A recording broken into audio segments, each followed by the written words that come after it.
Hello.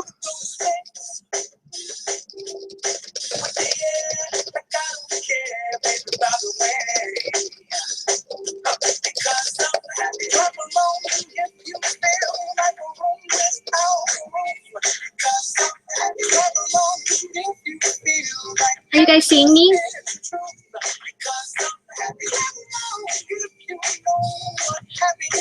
Okay, I think you are.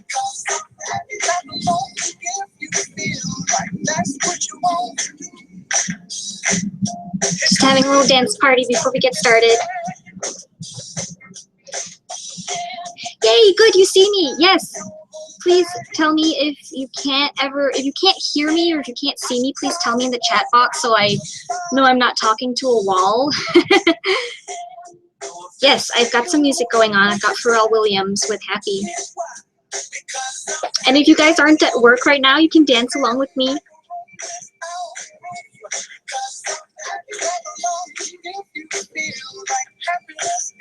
Oh, and for those of you guys, yeah, yes, please. Oh, thank you. You guys are so great. Yeah, help each other out. If someone is having some tech issues, tell them to refresh it. That normally fixes things.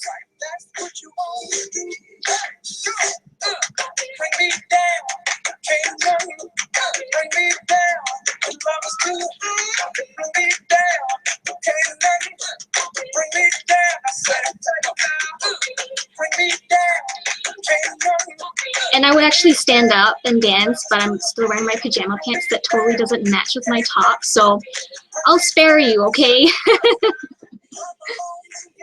All right, we'll get started by the time the song ends, which is, it's almost about halfway done right now, okay? Thanks for waiting, guys.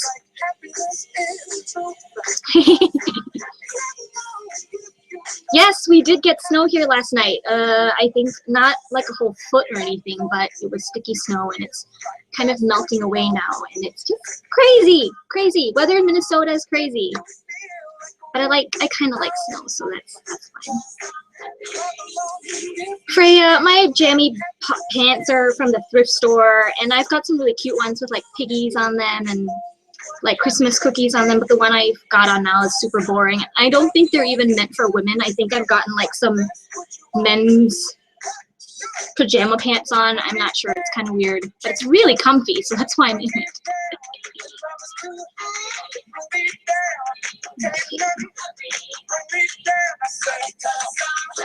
Hi, Mary! Woo!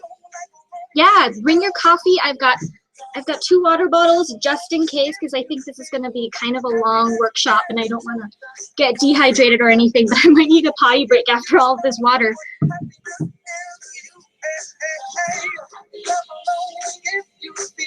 Oh, hey, Anthony.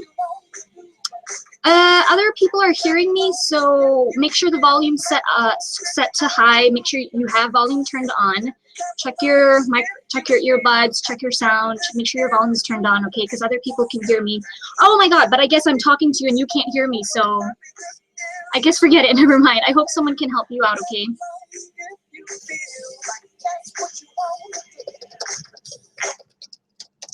Okay, the music is done. So we are actually 6 minutes past when we should be starting, so I'm just gonna go ahead and get started. For those of you guys who can hear me or who can see me, and if you see other people in the chat box that are like, I'm not seeing anything, I'm not hearing anything, please help them out, okay? So you guys can hear me. All right, Anthony, great. Perfect. I'm glad you can hear me. Perfect, perfect. Okay. So excited to have you guys here. Thank you for coming. I see a lot of familiar faces. And just thank you for taking the time out of your Thursday afternoon to hang out with me. I'm going to walk through a little bit of an agenda, but let's actually get started right now. So I'm going to share my screen with you because I've got a lot of slides to share. So let me just get that set up. And I've got 3 screens going on here. So if I'm looking like to the left or the right or down here, it's because the chat box is down here and my screens are left and right. Okay, so thank you guys for your patience and for a little bit of the dance party. Let me screen share. can figure out how to do this. Adjust settings, leave call. Somehow it's always different when I come in, and I think I'm missing some. Screen share, there. All right, welcome you guys to the Creative Business Building Map Workshop. Thank you guys again for coming on here and spending your afternoon with me. For those of you guys who are wondering how long this might take, I'm honestly not sure, but judging from the amount of slides that I have and kind of a bit of the activity we're going to have at the end with the giveaway and the live Q&A, I'm thinking it might be about 2 hours, if not maybe a little bit more even, but I just want to be sure that I go through all the content, everything I want to teach you, we're going through it at a reasonable pace that you can understand. So I think that is ultimately the most important thing. If you guys have questions, please post them in the chat box. I think I actually caught someone asking a question earlier, and if I don't get to it, please just feel free to repost it later on. But keep a list of questions you want to ask me. I will occasionally look at the chat box to see if there's anything that I can answer right now, but otherwise we do have a live Q&A at the end of this workshop. So, and it's, you know, free for all. Whatever you want to ask me, ask me. We'll just have a conversation, we'll just chat and just brainstorm or whatever, you know, we'll just discuss whatever we talked about today, or even if it's not related to today, that's totally fine too, okay? Let's see, so let's get started. I want to tell you more about myself first, for those of you guys who don't know me. Introducing May. So I think most of you are familiar with who I am. I am a marketing mentor, teacher, guru, consultant, whatever you want to call it. And I help makers, artists, and designers create a consistent income with their creative businesses. And I do this at creativehiveco.com. Now, throughout this workshop, I'm going to be sprinkling a lot of my different philosophies, some of my beliefs and my opinions, and these are unique to me. And one of the first philosophies I want to share with you today is that regardless of who you are out there looking for support from, say you have a question, you want to work with a mentor or whatever, whether that's from me or from someone else, because I know there are a lot of other teachers out there who really know what they're doing and who can help you out, just be sure you do your homework, do your background check on that. I mean, not like a serious background check. I don't think we need to go that far, but just do your homework about who these people are. Do they have, or are they down a path that you want to be on? Or do they have similar successes or experiences doing things that you want to be doing with your business? So I think it's important that I share with you some of my background and my history. I run a handmade business, a handmade jewelry business online at tinyhandsonline.com, and I've been doing this since 2006. And for those of you guys who are not familiar, I make super cute scented food jewelry. So I make little waffles, cupcakes, lollipops, donuts, slices of cakes, pies, whatever pastry or dessert that you can think of. I probably have already made it. So some of the really awesome things that I've done in the last few years. Oh, so I started in 2006, and in 2011, I took this business full-time. And I've worked with over 100 stores selling wholesale. I've also gotten my products featured on like TV shows like Parks and Recreation. This same waffle necklace that you see on the right here was worn by Leslie Knope. I don't know if you guys watch this. Let me know if you do. Tell me in the chat box if you watch Parks and Recreation. If you like cooking shows, I've also been on The Chew, and I've also gotten my jewelry in print magazines like In Touch magazine, Girls Life magazine, Every Day with Rachel Ray, and then in a bunch of different places online, Huffington Post, Incredible Things, BuzzFeed, Daily Candy, Cool Mom Pics, etc. And in terms of the social media side of things, I have tens of thousands of fans on Facebook. As of this recording, I have something like 37,000 fans on Instagram, I think today I might reach 27,000 fans. And then on Pinterest, this year is my year for focusing on Pinterest. I'm going to try to grow that really big, but right now it is at somewhere between 6,600 fans. And what does this all amount to in terms of like revenue? This is a six-figure business, and it wasn't like this overnight. The first year I went full-time in 2011. My first full-time year, I made $9,000 in sales, and that's just sales. You know, we're not talking about profit, because profit is a lesser number than that. So $9,000 is not bad, but I mean, for a full-time job, that's peanuts. So the next year, you know, I start to learn about marketing and things like that. And the next year I grew it to about $30,000. The year after that, year 3, I made about $80,000. So you can see like it's growing. So like, yeah, I'm doing some right things. And this is why I want to teach you some of these things that I've done. And then in 2014 was my biggest year. It's 2 years ago. I made $200,000 in sales, which is so freaking epic. Like, what? That was me? So definitely a highlight of my life. And then in 2015, I made $130,000. And this year, I think we are I think we're definitely working towards getting that six-figure sales again for this year. So I don't say this to boast or to brag, but to kind of, I think sharing numbers is important, especially because with a handmade business, it's kind of such a new thing in our world that there's not much data on whether or not this is a career path that is viable for people. So I think it definitely is if you do the marketing, if you take the right steps, okay? But definitely I know there are a lot of people who have started selling their handmade products online, but we're not seeing any successes. And it is a very difficult thing to do, I have to say that. But that's why I'm here. I want to support you through your journey. I think it's very possible for you to make a consistent income and a living with your craft. Okay, so I want to play a little game with you just to kind of wrap up our introduction of who I am. It's called 3 Truths and a Lie. So I'm going to show you 4 options of just little quirky facts about me, and one of them is going to be a lie. So in the chat box, I want you to pick out what you think is the lie about me. And this is going to be kind of funny, I mean, at least for me anyway, because I will get to see what you guys really think of me. Okay, no pressure. It's just fun, okay, whatever. And oh, here are the options. The first one, I have a deathly fear of snails. The second, I was an Oompa Loompa in a Willy Wonka theater performance. The third one, I've modeled nude for an art class in college. Fourth, I would cry before you could get me on a roller coaster.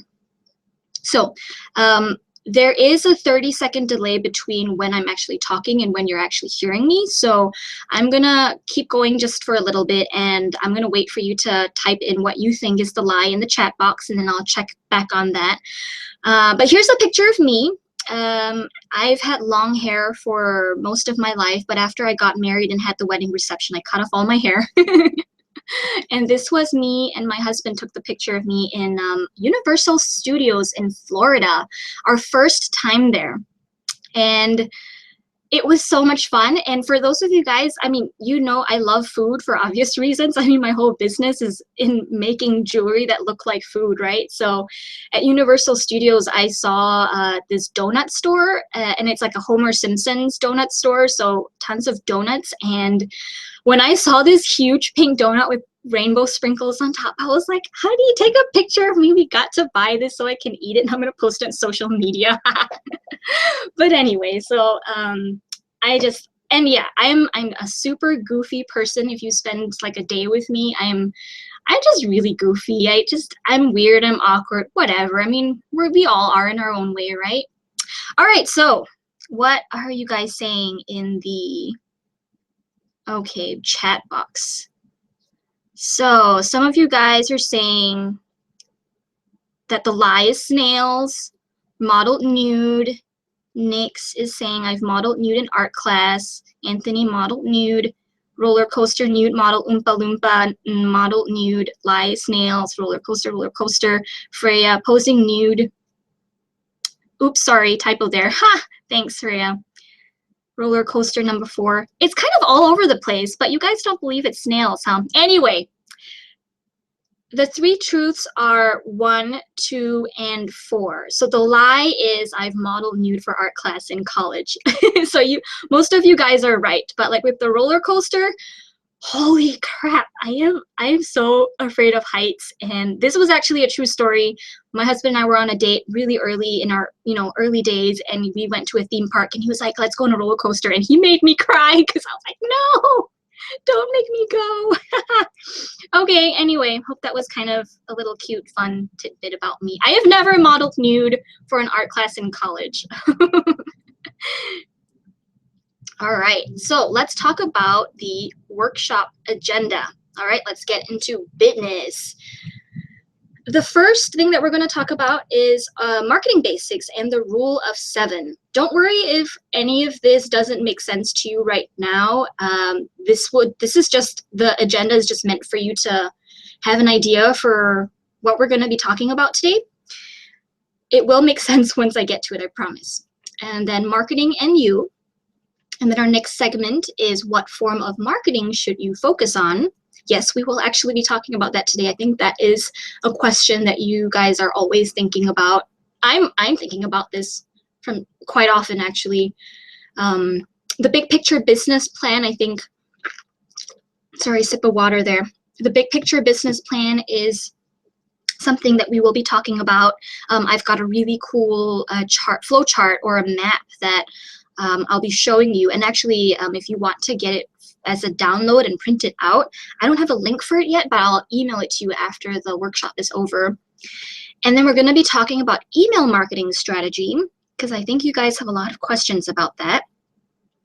And then we're going to do a shop clinic, which is kind of like, if you're going to the doctor, you tell them, here are the problems I'm having, here are the symptoms, and then I'll diagnose what might be the potential cause or problem of what you're experiencing, and then give you some fixes, or at least point you in the right direction for what you should be trying to fix.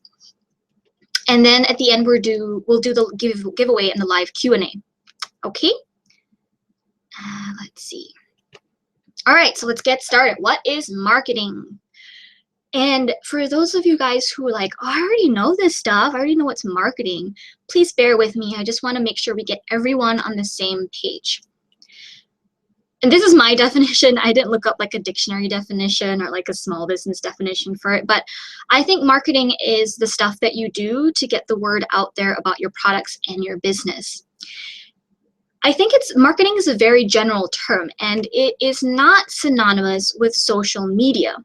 It includes social media. So marketing is not just social media, which I think a lot of people, for some reason, I'm in a lot of Facebook groups. I'm always seeing, like, when people talk about marketing, it's always about social media, which, to me it makes sense, but I just wanted to point out that social media is not the only form of marketing that you can use to promote your business. There are many different forms of marketing, and we will talk through it in a future slide. So I've got the text real big here, so I hope that this kind of drives the point home, because it's all you're staring at. And this is if you have to go right now, or if there's any one piece of information that I want you to take away, it's these pieces of text in this really large, or in this plain white.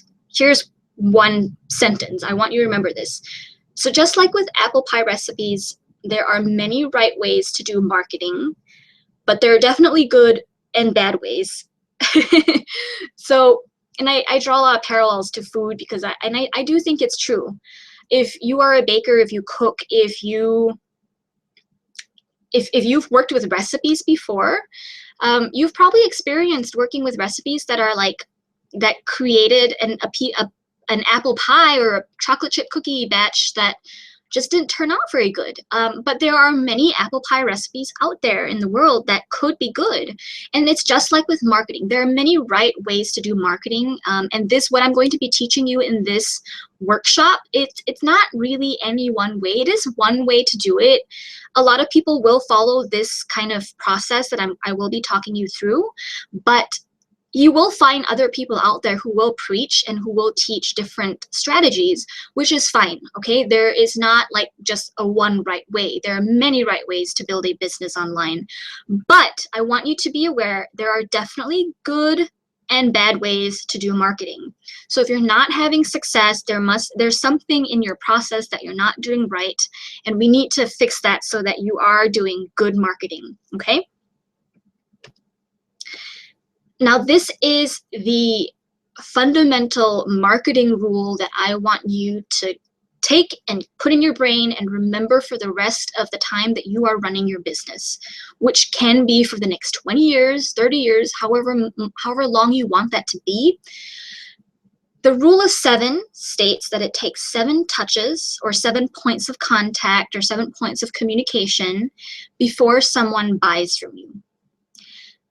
Now, the number 7, the caveat with that is it's not set in stone, okay? There are some businesses that all it takes is 1 touch for someone to buy, but normally this kind of business is they sell a product that's like either really dirt cheap, so it doesn't matter. They don't care like who is the person behind the shop because the product is already so cheap, mostly like with impulse purchases, or it's a product that's being sold in an establishment that people are already confident with and already trust.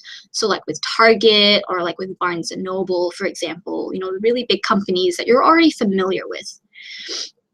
But generally, what I want you to take away with this is the rule states that it takes multiple repeated and consistent points of contact with a person before they buy from you.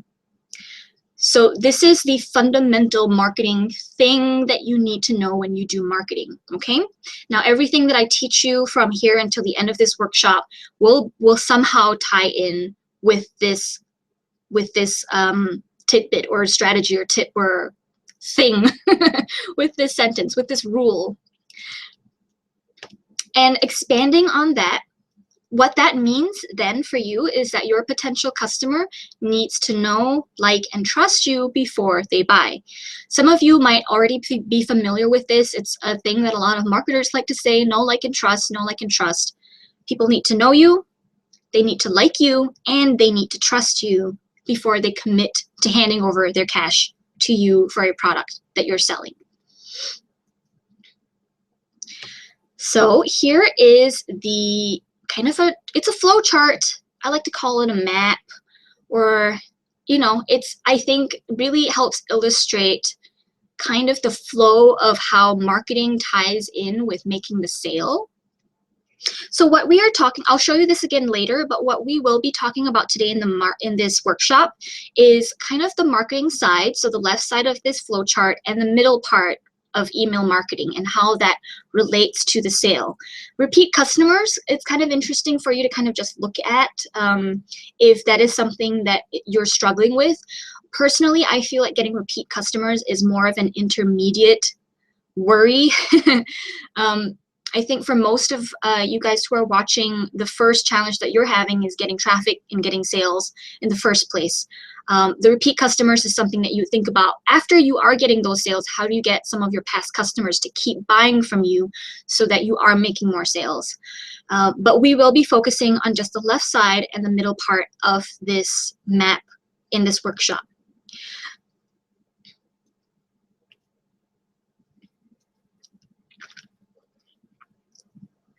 So marketing and you. I'm going to talk about some of the different forms of marketing, and then later kind of tie that in with your personality type and what forms of marketing actually suits you better than others. So social media, this is a form of marketing, and this can include LinkedIn, Periscope, and some of the more popular ones, Facebook, Instagram, Pinterest. There's MySpace. There's just Tumblr. Tumblr is another one. I think, Mary, you are interested in using Tumblr a little bit. Those are all different social media platforms. There are giveaways. That is a form of marketing as well. There is influencer marketing. This is where you're kind of pitching your products to like kind of celebrities or people who have really large social media followings. Search engine optimization. I think a lot of you guys are familiar with this because you're always playing around with your tags on Etsy. There's PR and publicity. This is something that I love, love, love to do. Well, we'll talk more about that later. Live events, so like craft shows, music festivals, trade shows, pop-up shows, things like that. Farmers markets too. I think for some of you, farmers markets might be a good place to set up shop at. There's blogging, and there's paid advertising. So marketing and your personality. I don't believe, and I keep bringing up social media because I think a lot of us are on social media. We kind of understand it more than other forms of marketing, but I don't believe that everyone needs to do social media. And take that with a grain of salt, okay? I don't mean like you should totally disappear, but it really depends on your personality, what you enjoy doing, what works with your brain. Social media may not be for everyone, and that doesn't, and just because other people and so many people are using it doesn't mean you have to use it too. So social media, the way that I look at it, having done social media for many years now, to do it well, it requires consistent daily action on your part. So if you are the kind of person who has like a different schedule every day and you're always up and about, then social media may not be the right form of marketing for you. It's really easy to get started, and I think this is why I think all of us have social media profiles, if not in one platform, then at least in, I mean, if not in several platforms, then at least in just one of them, Instagram, right? Everyone's got Instagram. But it's not necessarily very easy to do well at, because I know a lot of you guys are having the problem with like, yeah, you know, I'm posting on Instagram, but I'm not getting any sales or traffic. What's the deal? We'll talk about that later. But it's easy to do. The barrier to entry is really easy. I mean, like you sign up for an account, you upload a picture of yourself, and boom, you've got a social media profile for your business. Easy peasy. But to do well, not so easy. And then you've got influencer marketing and PR and publicity. I group this in the same category because it is very similar. And I think a big part of making this work well for you is with making sure that you are targeting the right people to work with. And this means you have to know who your ideal customers are. You need to know them very well. And then when you found your people that you want to pitch to or work with or collaborate with, then you have to send them an email pitch. This is a lot of one-on-one communication, usually via email or direct messaging. And there is a lot of research work that goes behind doing PR and publicity and influencer marketing. So for those of you guys who are like, you're really good at doing research, you hate social media. Yeah, I've worked with people who've told me flat out they hate social media. It's just not how their brains are wired. They hate how it feels really fake or how it's like a popularity contest. Then I always tell them influencer marketing and PR and publicity is a great alternative, and it's very different in terms of marketing, as you know, if you're comparing social media to doing PR. And then we've got search engine optimization, which is, you know, the things that you do. Even if you have an Etsy shop, it's a thing you do where you put in like a keyword phrase that you want people to find you with, and you put that in like your product title, or you put that in your tags or in your descriptions. And the way I see SEO, and this is the same for Etsy or for Pinterest or for Google search engines, it's periodic tweakings, and in a way it is pretty hands-off, because you know what you're doing is you're changing your listing titles and tags, and then you're just sitting back and waiting to kind of monitor if the changes you've made have resulted in more views or less views, more sales or less sales, and you have to go in again, and then you have to check it and then tweak it again. SEO, to do this well, you need to get other sites linking back to yours. Now, I am not an Etsy expert. I'm not sure, and I don't think this is true with Etsy search. But with Google, I know for sure that if you are doing search engine optimization for your own website, just tweaking your listings is not going to automatically mean that you're going to show up higher in ranking in search engines. You have to also get other sites linking to yours. And in a way, this is kind of like doing PR and publicity. If you can get like a really big site like Huffington Post to link back to your website, that's like telling Google that, wow, your site is a serious website. It's got really great content. Huffington Post has a lot of clout and has a very strong influence, so it's got a lot of credibility. So in a way, Google views that as being a good thing for your site, so then you get ranked higher. But then if you have like your grandma's blog and she's got 5 followers and she links back to you, that doesn't have as much weight as like Huffington Post. So I personally don't like search engine optimization. Like for me, this is not my strengths. I need something that has a little bit more of a direct response, like a direct feedback. I want to see that something's working, and I'm not a very organized person. I feel like SEO is something that you've got to keep really good tabs on the keywords that you've tried, and then the data, like did this get you 5 more views than the other keywords from before, and then just keeping track of all the keywords and all the different things you've tested is not my cup of tea. But for some of you guys, you might actually like doing that kind of work. Then there are live events. I'm going to check the chat box. I'm seeing that some of you guys can't hear or see me. Okay, I'm not getting it from anyone else, but please refresh, or please help Nick out. Can someone tell her to refresh her chat or her page? But I'm gonna keep going. So then there are live events, craft shows, trade shows, farmers markets, music festivals, pop-up shows.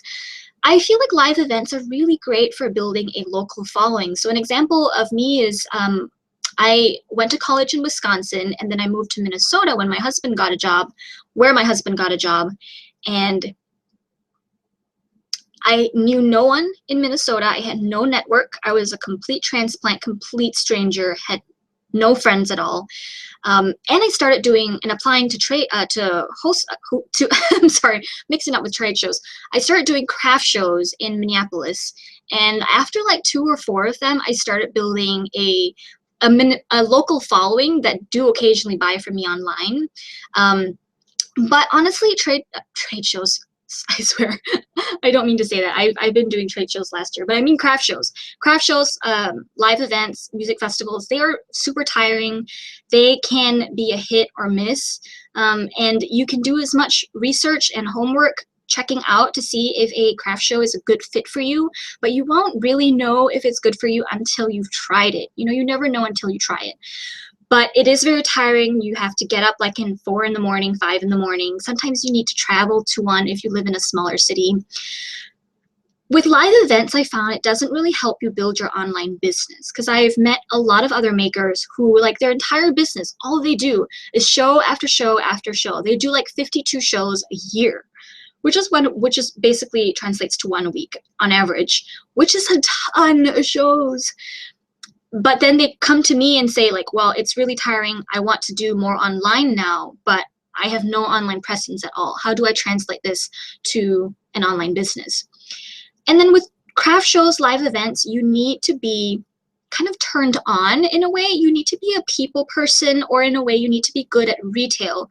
So I have been to a lot of craft shows where like my neighbors are like slouching on their chair and they don't want to look at anyone. They don't want to talk to anyone. They're not very smiley people, so they're not going to smile at their customers. And all they want to do is just kind of sit behind their booth and paint or write or crochet or knit or whatever. They don't, if you're not a people person, generally, craft shows will be harder for you. And then you've got blogging. Oh, by the way, I'm sure there are many other forms of marketing that I haven't covered on here. And I haven't thought of any others that I feel would be relevant to us as creative business owners. But I feel like these are probably the top few marketing strategies that you could take on. So blogging is another form of marketing, but it, just like social media, it requires consistent effort. You've got to do it consistently, frequently, not so much. You don't have to do it every day. You could get away with probably doing it once a week. I think the more you do it, the better. But obviously with blogging, you need to love to write. You need to love writing. I don't really like writing. I think I've gotten a lot of practice doing it, so I'm used to doing it, but it's not what I consider fun. So this depends on you. If you love writing, blogging might be a form of marketing that you take on. With blogging, in order to be successful, you need to have some really good ideas for what to write about that will draw in your ideal customers. Now, I recently did a blogging workshop, and I think some of you, I'm seeing some similar familiar faces. You probably went to that workshop, but a big takeaway is that you need to be blogging for your customers, not for yourself. So don't treat blogging like a diary. Treat it more as a kind of like a magazine or like an article base where you're giving your customers really great information that gets them to keep coming back to your website. And then there are giveaways. Now, giveaways I do not count as being like a end-all be-all or a standalone form of marketing. I feel like it is more of a periodic add-on to other forms of marketing. So keywords being periodic, I don't think you could run your business just doing giveaway after giveaway after giveaway. And I think a lot of you will probably agree with me that that will eventually start to attract a lot of freebie people who may not buy your stuff. So just consider it kind of as an add-on to what you're already currently doing elsewhere, like with blogging or with social media, with PR.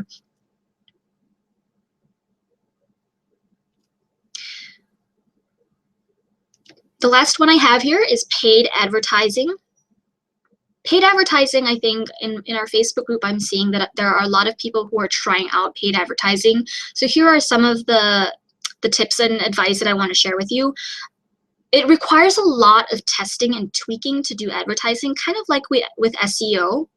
But because it is paid advertising, you need to have a cushy advertising budget in order to do this successfully. So you can't just go into paid advertising with $10 and expect to get any sales or any results from that. You have to have like a pretty comfortable marketing budget set aside to put into paid advertising if you want to go down this route. Now, paid ads can be very complicated. So I would not recommend it. I don't think it's not very suitable for beginners or for people who are not analytical by nature. I feel like paid testing, so I didn't grow up in America, so I'm not sure if everyone in high school or in middle school is required to take science classes, but back home in Malaysia, everyone's required to take science classes. And I don't know if you remember, but you'd have to do like experiments where you have one constant, you have a bunch of different, no, you have a lot of constants, and then you have one variable, and all you're doing is just testing to see if this variable does this or does that, and you have a hypothesis and an inference and yada, yada, yada. Paid advertising is a lot like a science experiment, okay? That's kind of how I look at it. So hopefully I'm done with this segment of marketing and your personality. So hopefully some of these things have some of them probably you're like, oh, I don't want to do this because it doesn't sound like any fun. Or with the other forms of marketing, you might be like, that sounds like this would be right up my alley. So just keep tabs in your mind which one speaks out to you. But I wanted to expand a little bit on doing paid ads. If you want to do paid ads, here are some easy and effective ways to do it. Not many people talk about doing paid ads because, as I mentioned, it is very complicated. But if you did have a small budget that you wanted to spend on, because as I said, I mean, it is an easy way to do marketing, right? You just pay for an ad, you let it run. Hopefully it brings you traffic and sales. But I think when we think about paid ads, we're mostly thinking about Facebook advertising, which is kind of where it gets really complicated because there are a lot of bells and whistles and like switches you need to turn on and off. And in that way, there are a lot of traps, lots of booby traps for you to fall into. So a lot of, it's dangerous, you know? If you don't have the budget for it, it can be really scary. But here is one thing that you could try out if you have some sort of a budget. Find blogs or websites whose audience is your ideal customer and see if they have ads on their sidebar or in their header or on the bottom of their website. This is actually what I did a lot of this when I was starting out with Tiny Hands back in the early day. So here are two websites I want you to check out: Passion Fruit Ads and Project Wonderful. What this does, it's kind of like a shopping cart. You create an account, and it's free to create an account, but obviously you have to pay for the ads. Once you log in, you can search by your keyword. So maybe you want to target young moms, or you want to target parenting blogs, or for my case, I would target food bloggers. So then you type it in, just the keyword, you type it in the search bar, and it will show you all of these different blogs that talk about that topic. So then what I love about Passion Fruit Ads and Project Wonderful is it shows you data on how much traffic this website's getting, how much their ads cost, and I think it's really cool because oftentimes you'll find some great traffic or great sites to put your ad on that are under $30, under $50 for a whole month. Now, mind you, when you do paid advertising like this, what you're doing is you're putting like a little picture of your product or your brand, your logo, or your shop on someone's sidebar. The blog's readers are going to see that picture, that ad of your brand, and if they feel compelled to do so, they'll click over and come to your website. So you're getting traffic directly to your shop. In order to make ads worthwhile, you need a great way to capture that traffic, because remember the rule of 7 we just talked about. It takes 7 touches for someone to buy from you. People aren't going to buy from you right away. So if you've got a stranger coming to your website for the first time from an ad that you put on your favorite blog, if they leave your website, they're not going to come back. How are you going to reach out to them again? How are you going to get them to see your brand 7 times so they can buy your stuff, right? So a great idea is you need to get people to take and make micro commitments with you that nudge them closer and closer to the sale. So some examples of a micro commitment is get them to like your social media pages, get them to join your mailing list, get them to leave a comment or to share a post. Maybe that's on social media. These are micro commitments that they are making psychologically in their mind. The sale is like a huge commitment, right? So you want to nudge them closer and closer to the sale. So let's talk about social media. I know this is a hot topic. We're all on social media. A lot of us are struggling with social media. We all know what it is and how to sign up for it, right? And as I mentioned before, it's very easy to get started and everyone is doing it. But as I've mentioned before also, just because you're doing social media doesn't mean you'll get traffic from it. So if you've been posting on Instagram or on Facebook, and if you ask why you're not getting sales, that's not really how social media works anymore. Maybe 10 years ago when Facebook was still new, that might have been true, that might have worked, but that's no longer the case. Just posting on Instagram isn't going to mean that you're going to get traffic or sales. So learning how to translate what you're doing on social media into sales is a whole different story. There's a whole strategy on it. We're not going to get very deep into any of each of these marketing strategies because I want to kind of pull you back and think about your big picture of marketing and how it ties into marketing. You know, I'm going to talk about the business plan first, and then we can talk about how marketing ties in with that. And contrary to popular belief, you don't have to do social media. I think there's a lot of peer pressure. I'm not sure. I think the fact that it's so easy to get started, that's probably why everyone goes to social media as their form of marketing for their business, because it's easy to do. It's easy to set up. And I think a part of that also probably has to do with a lot of peer pressure, because people are like, well, you should be on Instagram, you should be on Facebook. But when I say you don't have to be on social, what I mean is that you don't have to make it your focus. Okay, so in the next section, we're going to talk about your marketing focus. What are you going to be focusing on? But what I do mean is that you should still kind of maintain some sort of presence so that your customers know your business is alive. And I do most, I would say 90% of all my shopping online. And if I'm buying something from a small business and I don't know who they are, but they sell a product that I really need right now, the first thing I'm going to do is check out their social media pages to see if other people have left them feedback or have said anything about their products. And if I find like a Facebook page where the last post was a year ago, my trust in this company has tanked. I do not trust this company, because who's to say that when I buy something from their shop that they're going to actually ship it out to me? So you definitely do want to have some sort of social media presence, especially if you have an account. So like if you have a Twitter account, don't let it slide.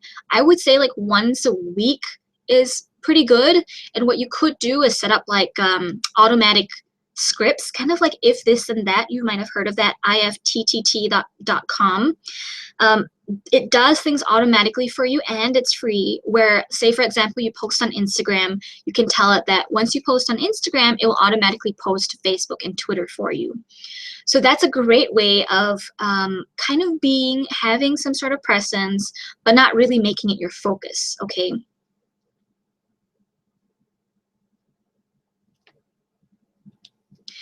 you have to remember that with social media, it's not about you, it's about your customer.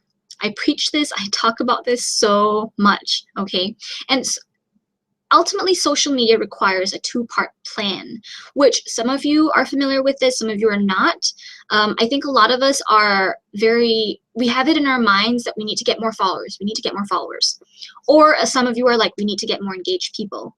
I feel like social media is a two-part plan. It has to go hand in hand. You do have to focus on growing your following of ideal customers. This is your growth plan. And then with keeping your fans engaged with you, that's your engagement plan. If your fans are engaged, but if you have a very small following, that's fine, but you'll understand why later. If you have a small following, that means you're probably not getting enough traffic or sales to your website. So that's why you have to have kind of a growth plan in place as well.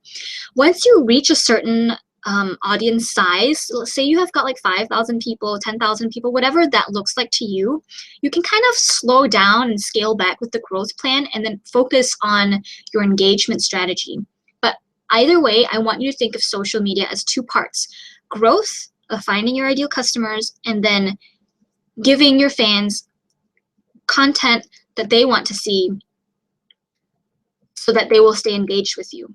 So when you give them content that they love seeing, you'll never have to worry about algorithms anymore. Because I know like with the recent Instagram algorithm change, very similar to what Facebook is doing currently, a lot of people are freaking out about this. You don't have to worry about a single thing if you are already giving content, giving your fans content that they like to see. The people that have to worry about this are the people who have not been thinking about an engagement plan, and I really encourage you to think about that now.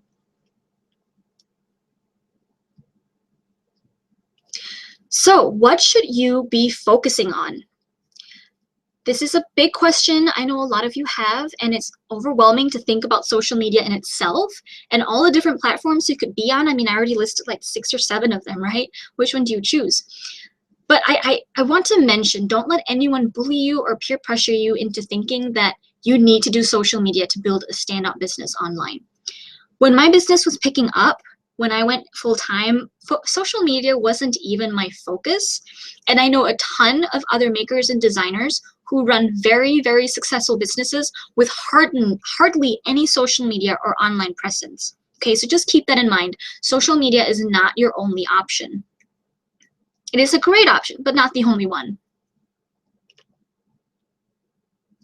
So here's kind of an exercise that I want you to take. Okay, I'm gonna kind of set some definitions here. I want you to think of your day-to-day running your business as 2 parts. There's a marketing focus and there's short-term projects. So what's your marketing focus? Okay, this is 1 to 2 forms of marketing that I want you to choose and focus on consistently for the next 6 to 12 months. I wouldn't even say 6. I feel like 6 might be not enough time for you to really see any results or get traction. 12 months is a good number, okay? Every year, you have a new form of marketing. Once you get really good, say this year is your year for Pinterest. You get really good at Pinterest, you build a really great following on Pinterest, then you can start layering and stacking your marketing. Next year, you can focus on Instagram. The year after that, you can focus on PR. The year after that, on blogging, you know, etc. And then you've got short-term projects. Short-term projects are what I would consider to have a definite end. So for example, you're familiar with this, you know, needing to take new photos, needing to make your new website, get your rebrand figured out, get your new logo made, figure out your pricing, write your product descriptions, work on your Etsy title tags and listings and things like that. Those are short-term projects that do have an end. So in order for you to figure out what should be your next 6 to 12 months of marketing focus, your 1 or 2 marketing platforms, I want you to make a list of marketing that you understand how to do, or if you don't understand it, maybe in your mind it looks like something that can be easy enough to learn how to do, and also marketing that you think you will enjoy doing. And I think that's really important. If you don't enjoy doing Instagram, there's no reason why you should be doing Instagram, because as I mentioned before, there are other ways of doing marketing that you might actually enjoy doing. If you enjoy doing it, you're going to be passionate about it. You're going to be self-initiative in terms of like seeking out information on how to do better at it. And then because you enjoy doing it, you are having fun, you're going to do it really well, okay? And then I want you to also think of, where are your sales coming from? And investigate the source of the sale. So even if it was one past sale, I want you to still look at that sale and see where that sale came from. So if you have Etsy, go to your Etsy stats and check out where people have been coming from, or ask your customers, just ask them, by the way, how did you find out about me? Where did you find me?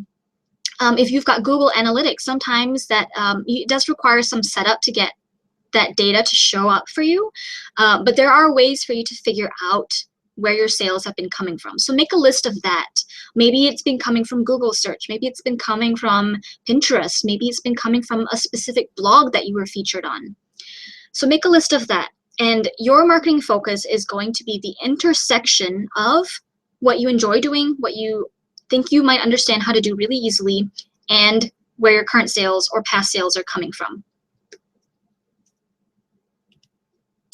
And then on top of that, you do have those short-term projects that have that definite completion date.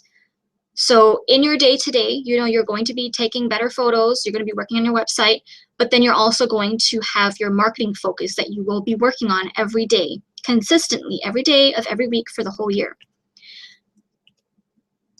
I want to mention, please don't let your short-term projects get in the way of your marketing. This is something that I see happen so often when people they come to me, or I see them in the Facebook groups where they're always talking about like all the problems they're having, and they're always relating to short-term projects.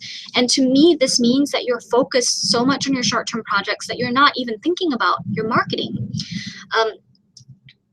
If you hardly have the time in the day for your business, so if you've got a full-time job, you've got kids to take care of, you've got a house to take care of, I want you to aim only to design a minimum viable collection, and then focus the rest of your time on marketing.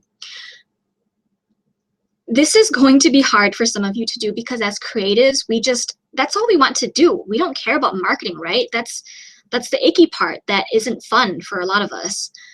So it is hard for you to do, but I want you to wrap your head around this, okay? To give you a benchmark in your day-to-day schedule, you should be doing marketing 80% of the time, and you should be designing 20% of the time. So for those of you guys who can't stop creating design after design after design, and I think the exception to the rule is that if you make one-of-a-kind products, and if that is you, then if you have an Etsy shop, just aim for like between 2 to 3 pages worth of product listings. But otherwise, you don't need to have a lot of products in your collection to do well selling online. Because you can be successful with marketing a terrible product. I've been online in the online scene for a very long time. I've seen a ton of different brands and companies out there who sell a really, I'm not talking about our handmade product in particular or in our creative business, but I'm talking about like other products that people are selling out there, like weight loss or psychology stuff or self-help or whatever. There are a lot of people selling really awful things out there, but they're making a killing because they have marketing. They do marketing. But you can never be successful with an awesome product without marketing, unless you're the 0.001% of the rare cases that go viral. So if you have an awesome product, and I know you guys do, if you don't have marketing, you cannot expect to make any sales, okay? And what I mean by the cases that go viral, the viral instances where you don't have to do any marketing because people are already spreading the word of mouth about you and your product because your product is so bizarre or so out of this world and they've never seen anything like it before. But I think this really starts with a great product idea or invention, but I would say don't count on it. Okay, for most of us, we're in the market of selling jewelry or bath and body products or clothing, accessories, or t-shirts or graphic design, illustration work, what have you. We're not that lucky, so we have to do marketing. And you absolutely can start marketing even if you have no product yet. This is, I think, a very counterintuitive, really weird idea to wrap your head around, but it's called pre-selling. As long as you have an idea and maybe a mock-up or a prototype of your product, you can start selling something that you don't even have yet physically in your hands. It's very possible to do that. And that, I hope, kind of tells the story that you don't even have to have a product in order to start doing marketing and to make sales.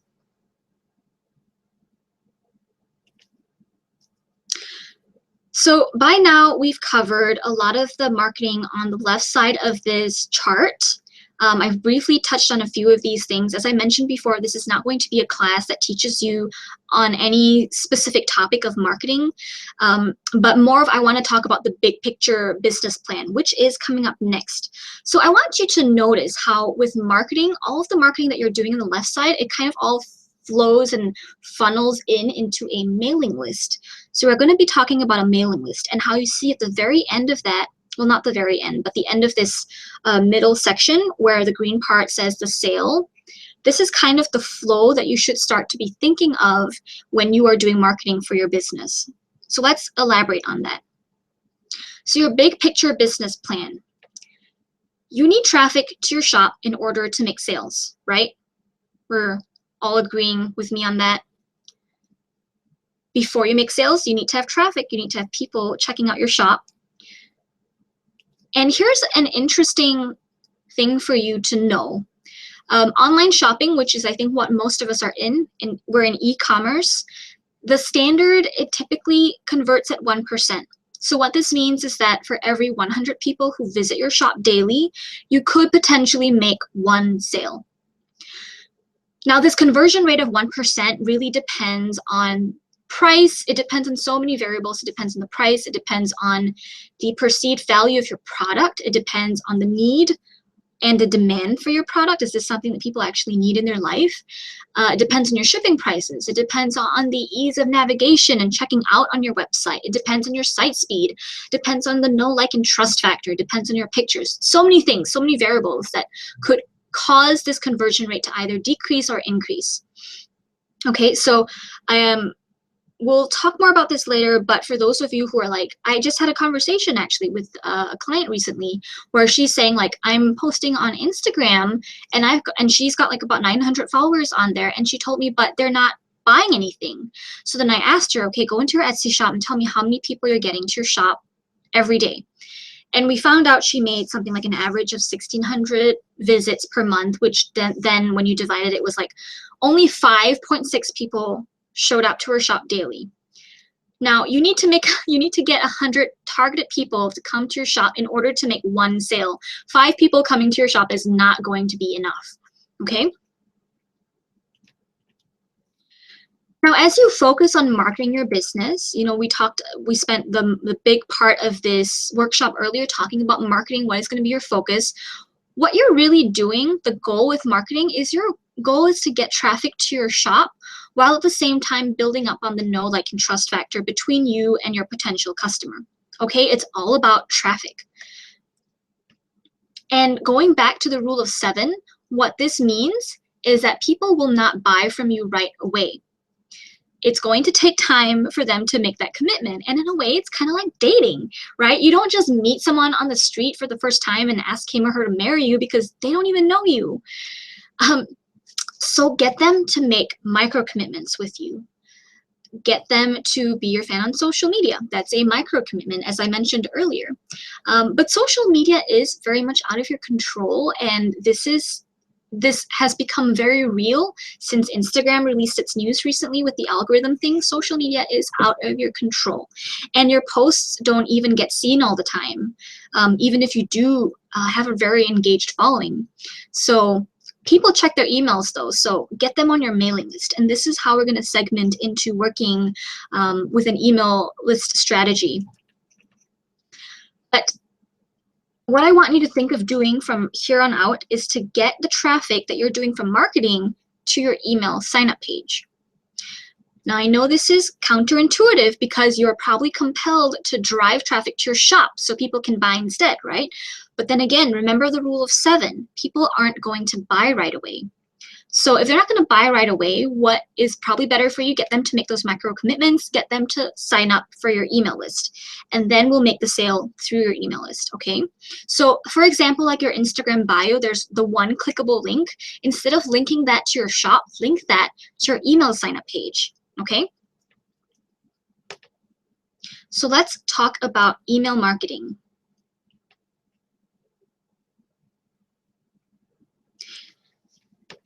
Email marketing is a great way to build the know, like, and trust factor with your potential customer.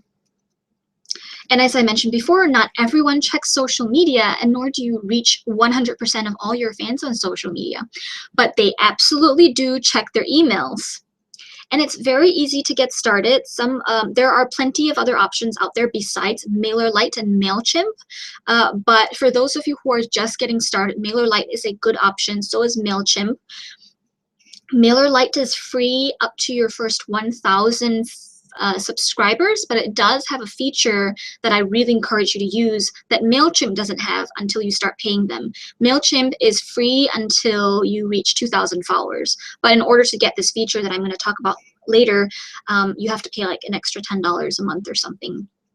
And then once you sign up for MailerLite or MailChimp, you then create a sign-up form that you then embed onto your website.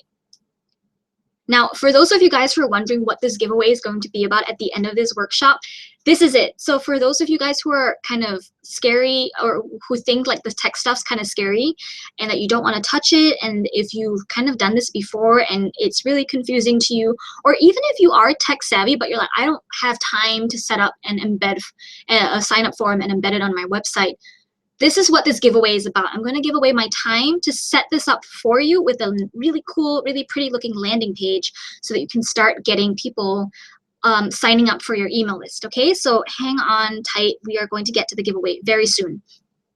So email marketing, I want you to think of it in terms of 2 different types of emails. You've got broadcast emails, and these emails are the type of emails that get sent to everyone on your list at the same time.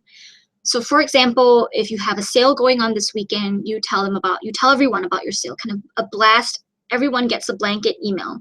If you've got a new product coming out, you've got a craft show you want to invite people to, or if you have a giveaway. So these are, I would consider, time-sensitive emails, broadcast emails.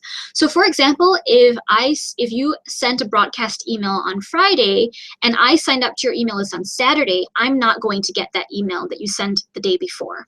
But we've got autoresponder emails, and these types of emails, I think it's magic. And this is where it does the work for you, and it's kind of like an employee. You know, I talk about outsourcing a lot. This is one way you can outsource marketing without having to hire a human being. So autoresponders are the types of emails that get sent to every new subscriber no matter when they sign up. So if I sign up to your email list today, I will get the same series of emails as I would be if I signed up 6 months from now. So every single person that joins your email list goes through the same guided experience that you set up for them. And this is so, so powerful, okay? And this is where I call the auto, did I already say auto magic? I love that word. This is where you make those auto magic sales. So here's an example of my autoresponder series that I have set up for Tiny Hands. There are 5 emails, and I think they're spread apart by like 3, 4, or 5 days apart. So this is the first email that they sign up for right away. And what I have to attract people, to incentivize people to sign up for my email list, is I get them a free shipping coupon code. So the very first email they get is just the delivery email. they get this right away after signing up. And the goal with this email is just to deliver to them their free shipping coupon code, but also at the same time to set expectations. So then you can see as I've taken the screenshot here, it says, as promised, you can look forward to these awesome goodies while you're here. You've got secret sales, new arrivals, you'll be first to know, giveaways, and contests. And then here is the coupon code. So this is the first email. The second email that I have set up is a behind the scenes email. Now the goal for this email is for my new subscriber to get to know me a little bit more, to get to know my brand and the work that I do, and the process that we take our jewelry through, so that they appreciate what we do more. So I have a picture of my studio. I talk about myself, when I started the business, where I'm based at, a picture of myself, and a little bit of a tidbit of two of my assistants, Becky and Lynn. And I love doing this, just having this picture of like a before and after of like, this is polymer clay in its raw form before it's baked. And here, magically, we're going to sculpt it into this lollipop necklace. And I think that, to me, I feel like that's kind of fun to see like how this turns into this. And then I say, if you've made this far, thank you for taking the time. You'll find what's interesting is this is not like a hard sell. There's no sell in this email. I don't link them back to my shop to say like, come buy this right now. The only goal with this email is to get them to know who I am better, so they have more of a relationship with me. Now the third email is kind of the trust and credibility email. And this is where I show them all of the press that I've gotten in the past and all of the past testimonials, some of the really good ones that I've gotten from past customers. For those of you, if you don't have press or testimonials to showcase, ultimately what you want to be putting in this email is to just give them reasons to make it really easy for people to buy from you. So like an example would be, could you set up a happiness guarantee, for example? Because, at the end of the day, people know you now, right? They might like you also, they see a cute picture of you and they know you're a small business owner, you're not like a big corporation, they like you. But they may not trust you because they're worried if they spend money on you, what if you don't ship on time? Or what if they buy a product and they end up not being very happy with their purchase? So maybe just talk about like a happiness guarantee and just tell them that you want them to be happy with their purchase, and that here are your policies, or you just want to make it easy for them to buy from you, basically. So think of some other ways that you can instill that trust and credibility with your customers. I think testimonials help really well. If you've got pictures of people wearing your stuff, if you sell jewelry, that's a good option as well. But you can see how I'm building on that know, like, and trust factor. And in that way of rule of 7, I'm having these multiple points of contact with my subscriber. The fourth email is more of just me. It's not so much with the know, like, and trust thing, but it's more of me trying to get them to make those small micro commitments and nudging them closer towards the sale. So this email for me is just trying to tell them to come join me on Facebook, come join me on Instagram and on Pinterest. And my angle is to tell them that I frequently have giveaways on there. And if you're not following me on Facebook, then you're missing out on these. So make sure you follow me. Again, this is not really a salesy post either. It's not a salesy email. And here's the last email that is so important. Now, people are not expecting this email. This email, this fifth one, is a surprise. They don't know it's coming for them. But what I want to do is I want to reward people who have made it a habit to open my emails. So for those people who've been opening all 4 of my previous emails, when they see this 5th email, they're going to open it. And here I am just telling them, I've got nothing to say, but besides, here is a 20% coupon off for your next order. 20% is quite a big deal, especially for a whole order, not just for one product. So this is the email that converts really well for me without me actually having to do any work. So feel free to steal this process. If there are other things you feel like you can include in your own email series, that's great. Just remember to do the know, like, and trust factor and the rule of 7, okay? For some of you guys, you may need more than 5 emails. Maybe you need less emails than that. But as I mentioned before, MailerLite and MailChimp, this autoresponder feature with MailChimp, I believe in order for you to get access to this feature, you have to pay an add-on of like $10. But with MailerLite, you get it for free. So just check those two out, see what you want to be working with, okay? Some of you might have questions for how you get more signups to your email list. Now, you can encourage people to sign up by offering a free, totally irresistible incentive. So some options for most of us who sell a physical product, you can just give a % or dollar amount coupon code. 5% is not a lot. 10% is not even that a lot anymore. I mean, I know that depends on the price of your product, but generally speaking, 15%, 20%, 25%, that's all super attractive. Dollar amount off, that might make more sense for you for if you're selling a more expensive product where 5% is like equivalent to $100 off. So then maybe you could say $20 off your next order. Or you could offer a free shipping coupon code, or you could do a monthly giveaway where you can say, sorry, I'm looking at the chat box, being a little distracted here. I know there are a lot of these questions. If I don't get to them, so actually someone's saying, what is your timeline for sending these 5 emails? I believe it's one email sent every 5 days. And you should play around with that too. You could do 1 email every day. You could do 1 email every 2 days or 3 days. Don't make it any more than once a week. Anyway, getting back to your email incentives, you could do a monthly giveaway where everyone who signed up to your email list for that month, you pick them from a pool, pick them randomly, and you send them some free product. You could send them a free printable or a PDF guide or like a wallpaper to, like, you know, if you're a graphic designer or illustrator, get them to, or give them a free wallpaper for their computer or for their phone. Or if this works for you, maybe give them a free chapter of an ebook if you have an ebook. So the graph on the right here, I actually did an experiment a few years back on testing these different incentives. So as you can see, if you offer a monthly giveaway that does encourage far more signups than all the other different incentives. A discount code 15% is very similar to free shipping. I think people really like free shipping for some reason, because depending on the price of your product, shipping might actually be more worth it or might be cheaper for you than to give away 15%. I would say they're about the same. And then I've even tested it with having no incentive at all. So that's where I say, like, sign up for my newsletter. That's it. No reason, just sign up. And you can see how that lowered dramatically. So definitely think of what you might be able to give away. Definitely tie it in with your brand and your product. Think again about who your ideal customer is.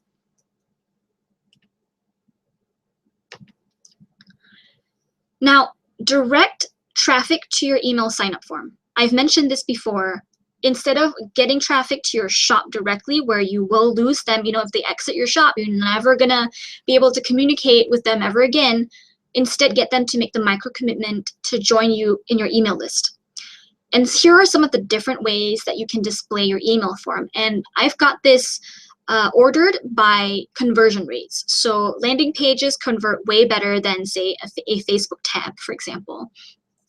So the first way to display your landing page is with a landing page. And by definition, a landing page is a page that doesn't normally have a lot of stuff on it. It's got no distractions at all. It's got no navigation links. So there's no like navigation links on top. There are no links at the bottom. There are no social media links at all.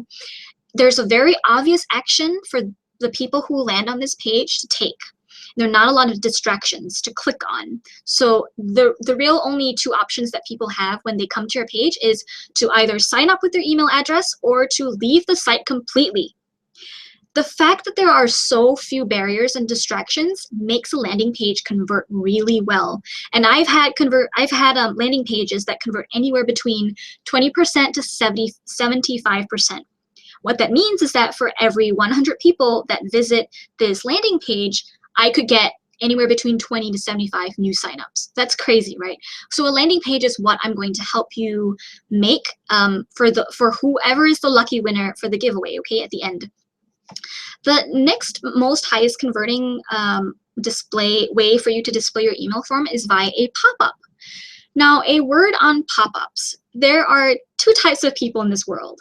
People who hate pop-ups because they think it's intrusive and rude, and then people who are mostly marketers or small business owners who love pop-ups because they know how effective it is. If you do decide to go the route of having a pop-up, just make sure that the plugin or the script that you're using or the code that you're using allows you to set a timer and frequency for your pop-ups.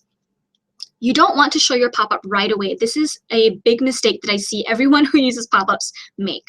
Okay, set it to something, you need to give people time to get to know your brand and your product. So set it to something like 20 seconds after they've landed on your website, because you need to give them time to see what your product is about. If I land on your website for the first time, I'm a total stranger. I have no idea what you do, what you sell, and the first thing I see is a pop-up in my face. I will think it is rude because you haven't even given me the time to take my coat off.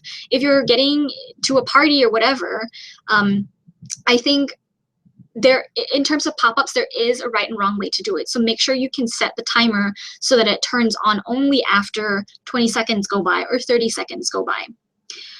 The frequency also, you want to somehow set it so that it doesn't show to the same person again in the next 2 to 4 weeks, okay? So if the same person comes to visit your website again tomorrow, they're not going to see the pop-up again until like 4 weeks later when they come back to check out your site again. This is going to make people like your pop-ups, and I think it can actually be helpful. Because for example, if you're giving a free shipping coupon code away on your pop-up, and you offer it to someone right away the moment they land on your page, they don't even know your product yet. What makes you think they're going to want a free shipping coupon? That's assuming they're going to make an order, right? So just give them some time to browse your website a little bit, get an idea for what you do before you show them their pop-up. Another option is a slide-in box. You can kind of see this happening on creativehiveco.com. You might need to do that on incognito or on a new browser, but this is a slide-in box that comes from the bottom right corner and it slides off kind of nicely, and it's just not as intrusive as a pop-up, and it's kind of cute on the side. That does fairly well as well. There's also sticky headers that you can have like a call to action on the top of your website. Hello bar is an option that a lot of people use. So you can write some text at the top that says like, join my email list here, or get free shipping on your next order, sign up here. And then you click a link and it brings you to the landing page. Some sticky headers will have the form directly embedded in the form. I found that you convert more people if you get them to click on the button that brings them to a landing page. I think that has to do again with that psychology of getting people to make those micro commitments. And then you've got your sidebar. If your website has a sidebar, put your sign up form there. If you go to the Creative Hive Co website, you'll see there is a sidebar sign up form as well. And on Facebook, there is a tab that you can create new tabs for your Facebook page. I can have a tab, and actually I do have one if you want to check that out, facebook.com/tinyhandsjewelry, a tab that's called free shipping. So people can click on that and they'll see this kind of like a landing page within Facebook, and it's just a form. It's a picture of some of my jewelry, and it just tells them to sign up here to get their free shipping coupon. That actually converts pretty well. So I would recommend that another way to encourage signups to your email list is to put your displays for your email sign up form in as many places as you can. If you go to Creative Hive, you'll see it is everywhere. It's in my about page, it's after every blog post, it's on my sidebar. I even have a pop-up. I also have a slide-in box. I have landing pages. I use most of these. Okay, that's going to help increase the number of subscribers to your email list. Do you recommend lead pages for email opt-ins? I recommend lead pages only if you have the budget for it, because it is, I think, starts at $25 a month. I think I will talk about this later, but just to answer your question now, I've been in business for 10 years and I have not had a need for lead pages until this year. So it's a very niche thing that it helps you do, but I don't think you need, I mean, it creates landing pages for you, right? It creates sign-up forms for you, but for what it is and for not much else, I think you can find other things to spend $25 on that will be worth more your time and your money. So lead pages, I think a lot of marketers, bloggers use that for if you're selling a physical product. I would say no, hold off on lead pages. So here's an example of a landing page with a sign-up form on it. And this is one that I did last year for a Black Friday event. As you can see, there are no navigation links.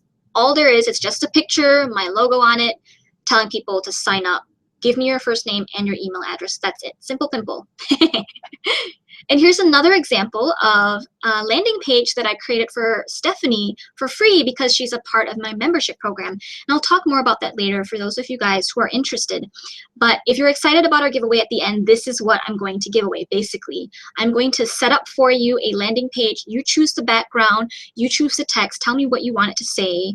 And then, I mean, of course, you need to be comfortable with me giving me your login details to your MailChimp or your MailerLite. But then I'm going to put this up on your website for you, provided you've got a website. That's the only drawback. So stay tuned for that, okay? We're almost done, guys, okay? Hang in there.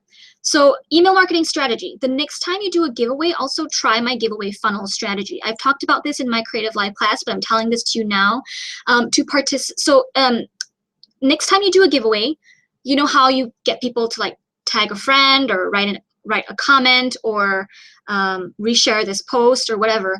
Also tell them that to participate, ask them to sign up for your email list, and then you send them a link to your landing page.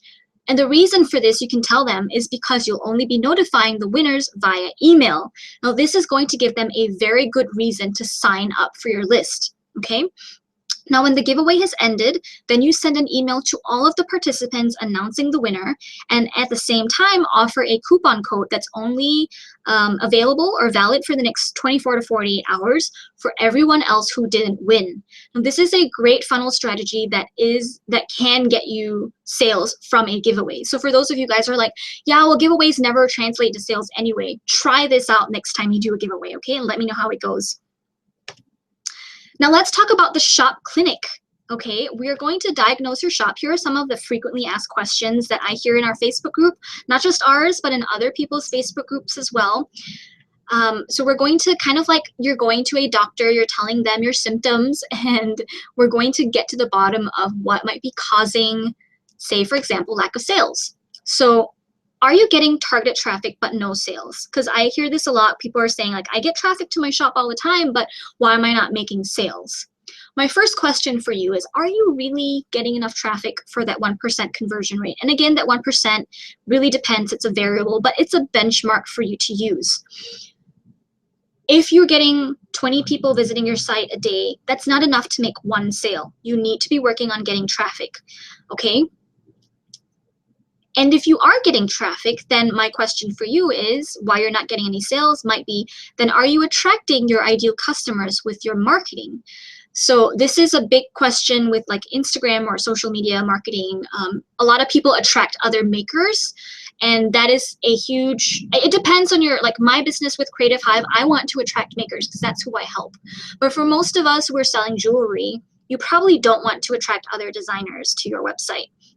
So if you are getting traffic, if you are getting hundreds of viewers to your site every day, but you're not making any conversions, then I would ask, my next question would ask you is, are you actually targeting your ideal customers? So remember, you need about 100 visitors daily to make that sale. Now this is, you know, that rough number.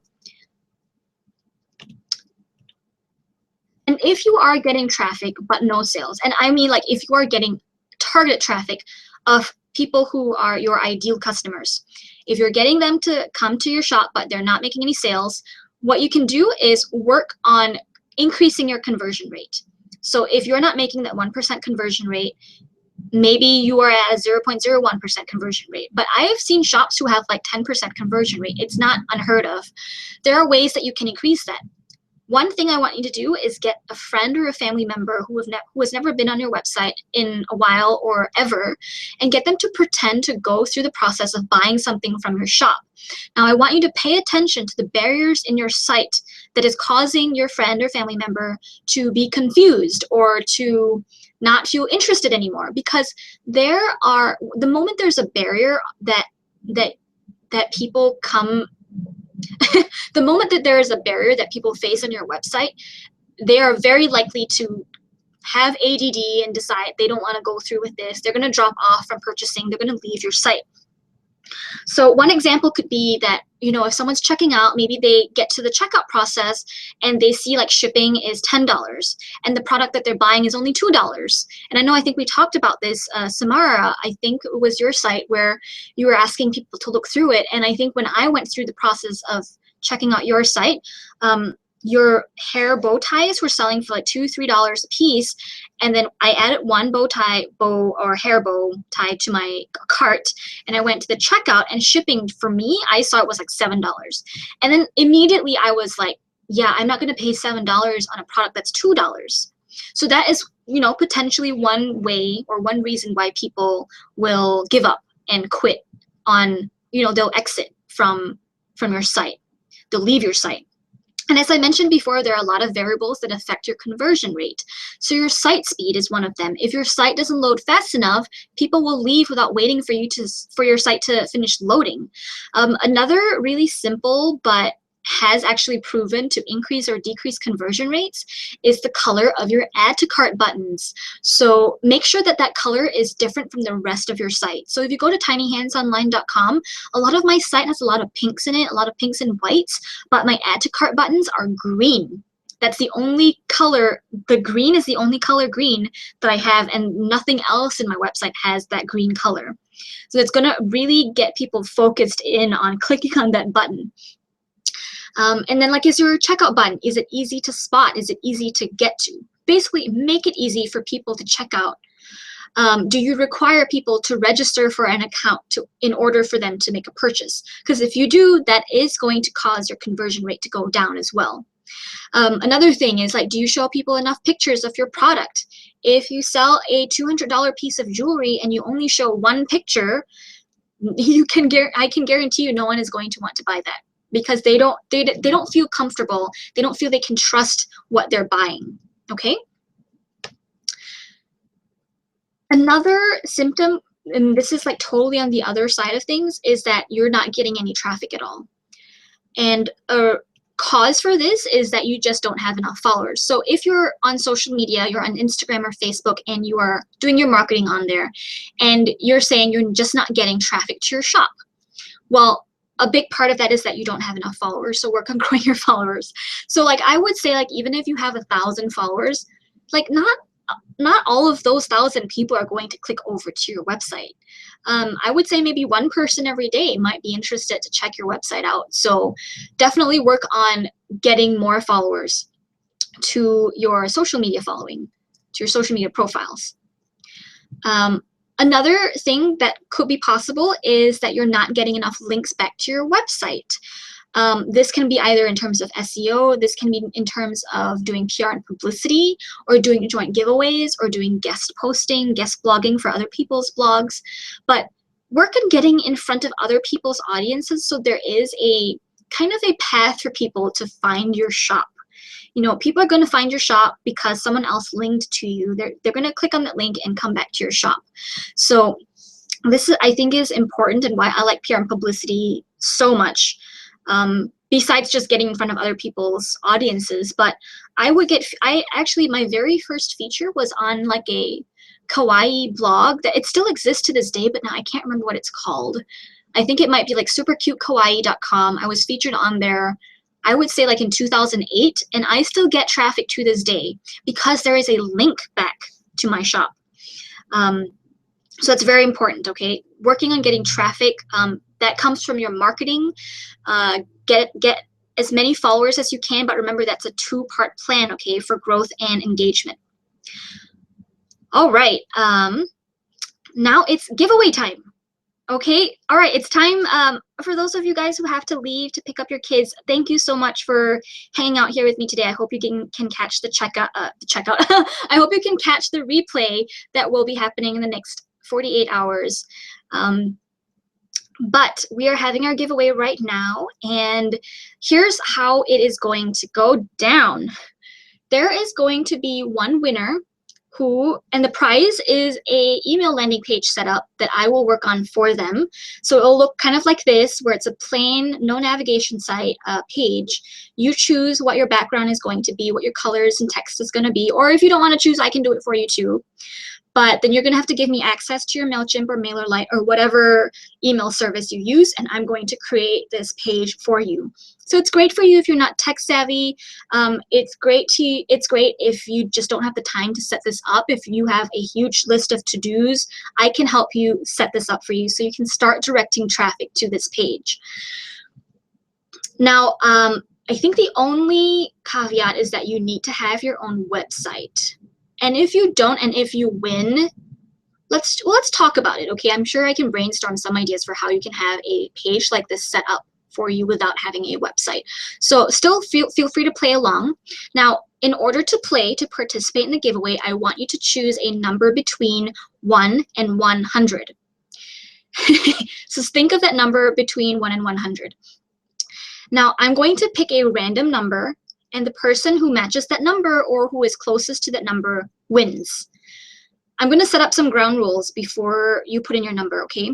But the first ground rule is that if two people are tied, like if I choose number 2 and one person has number 1, another person has number 3, or if 2 people pick number 2, then I'll just do a new number, okay? And then another ground rule is that I see a few of you guys here are in my membership program, the Creative Hive Colony. My only ground rule for you is do not participate in this giveaway. I say that in a mean way, but I really don't mean for it to be mean, because you guys already get this as a free service from me. I'll talk a bit more of the Creative Hive Colony for those of you who don't know what it is, but Mary, Jenny, I think a few of you are in the membership group, but you guys just get this as part of my support to you, because I just want to make running a business easier for you, not just in terms of business stuff, but I would consider myself pretty tech savvy. Something like this for me to figure out doesn't take very long at all. And if this is something that is going to hinder your progress moving forward, just let me do it for you, okay? So that's my only other ground rule, is that for people who are in the Creative Hive Colony, don't participate. All right, so I want you guys to start putting in your numbers in the chat box, and because there is a 30-second delay, in the meantime, since I mentioned the membership program, let's talk a bit about that really quickly. And first, the problems as to what I'm addressing with the colony. This is something that I've been seeing as a challenge with a lot of Facebook groups. So like, say you're a handmade business owner and you are facing a particular problem around marketing, pricing, branding, packaging, whatever. And because you're so resourceful, you turn to the internet and maybe on social media to see if you can crowdsource an answer. So maybe someone out there has an answer for you. So you join or go to some of your favorite free Facebook groups and you ask your question. Now at this point, you're feeling pretty defeated. You don't know how to move forward. You're overwhelmed or you're confused. And you just want some answers, right? So what's going to happen is when you post in a group that's kind of large, you're going to get lots of different answers. So your problem now is, how do you distinguish between good or bad advice that you get in free Facebook groups? Because what's going to happen is you are going to be pulled in a lot of different directions. And at the end of the day, you're going to be left with not feeling any better than before you posted your question. After you post a question, you've got all these 10 answers or whatever, and you're still going to feel overwhelmed and confused because people are giving you different answers all the time. And what I feel like is very dangerous and very poisonous is that a lot of people will be biased based on what has or hasn't worked for them. And this can cause you to get off track. And like an example, so say for example, you're on a Facebook group and you want to ask people, what should you be focusing on your marketing? Someone's going to tell you that Facebook sucks because it didn't work for them, so don't use Facebook. And that cannot be further from the truth, because if you know how to do Facebook marketing, it can work for you. But you kind of see where I'm going with this. Another problem with a lot of the free communities that you have access to is that, how do you separate yourself from the drama? And you know, our Facebook group that you are probably a part of, my Facebook group, is not above that. And as long as the group continues to grow, I cannot protect you from the drama. And if you're anything like me, I hate drama. I cannot stand it, and it makes me so uncomfortable. I wish everyone could just like everyone, but that's not the real world. And unfortunately, I can't control what people say before they say it. So someone might say something to you, not in my Facebook group, maybe in my Facebook group, but just on the internet in general. Someone might say something to you that might hurt your feelings, or that might cause you to feel demotivated or stressed out. And what about the competitors, or, you know, competitors in like, more like copycat competitors? I'm not talking about competitors like other people who sell a similar product and that serve your same market, but I'm talking about like those people who don't have good intentions. You don't know who is lurking in the corners. If some of the Facebook groups I'm in, there are like thousands of people, and here you are airing your sensitive information about like challenges you're having, or maybe you're celebrating something, and you're giving out all the sensitive information about your business, and your copycats are just there to take that and do it for themselves too. And then going back to the drama, because a lot of these Facebook groups are free to join, there's no form of jurying. There's no way to prevent some of those bad eggs or people who with bad intentions from entering. So this is just generally, everyone's got a Facebook page these days, and you're probably you probably are a participant in a giveaway. Oh my gosh, I'm thinking about the giveaway because I'm looking at the chat box. But you're probably a member of several Facebook groups, so you might be seeing this. Maybe it's not a problem for you, but this was a problem for me. Now, another one of my philosophies, remember at the start I was telling you that I'm going to be sprinkling a bunch of my philosophies in this workshop. One of my philosophies also is that every business is different, and the person that is running it, you are different. You know, you as a person, your unique experiences, your character, your personality, your brain is wired differently than the next person. Your products are different. Your vision for where you want to take your business is different. And unfortunately, because in Facebook groups there's just not enough time, or it's not sustainable for people to really like do their homework and get to know you, get to know your business, they're going to give you a canned response, and that's not going to be helpful for you.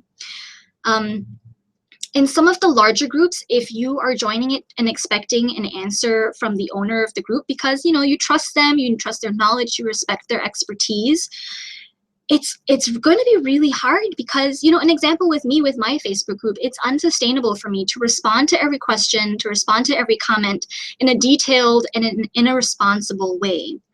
So I believe that to give you advice that is, or advice or support or whatever it is that might help you, that person should take the time to get to know you and your business, and then give you the advice based on knowing those things. Because you deserve to get the support you need from someone who's taken the time to get to know your business, because the answer to you is going to be different, a different answer for someone else, if that makes sense. Another problem, well, I guess not a problem, but here's another challenge. Another problem that I see over and over in the Facebook groups that I'm in, and I'm in a lot of them, sometimes I'm in a group as a student as well, where I'm learning how to do marketing for my own business, but learning about like new technology, for example. But these are problems that I face for myself as well. But your big picture business plan is going to look the same or similar to everyone else's, but the way that you execute your marketing should be different. Everyone is going to be different, as I said, because you're wired differently. But as I mentioned before, I kind of skipped on that. The advice that you get should be unique because your business is unique, okay? And in some of those larger groups, as I mentioned before, there's always drama, or people are always very negative or very whiny, and I just don't like that kind of environment. Or actually, what I've seen a lot often also is in some groups, because it's so big, when you ask a question, you don't get an answer because so many other people are posting, and that's just too bad. You know, I mean, it's just a sad reality of some of these larger Facebook groups is that it's going to get hard for your posts to get seen because so many other people in the group are posting on top of you, and your post is going to get buried.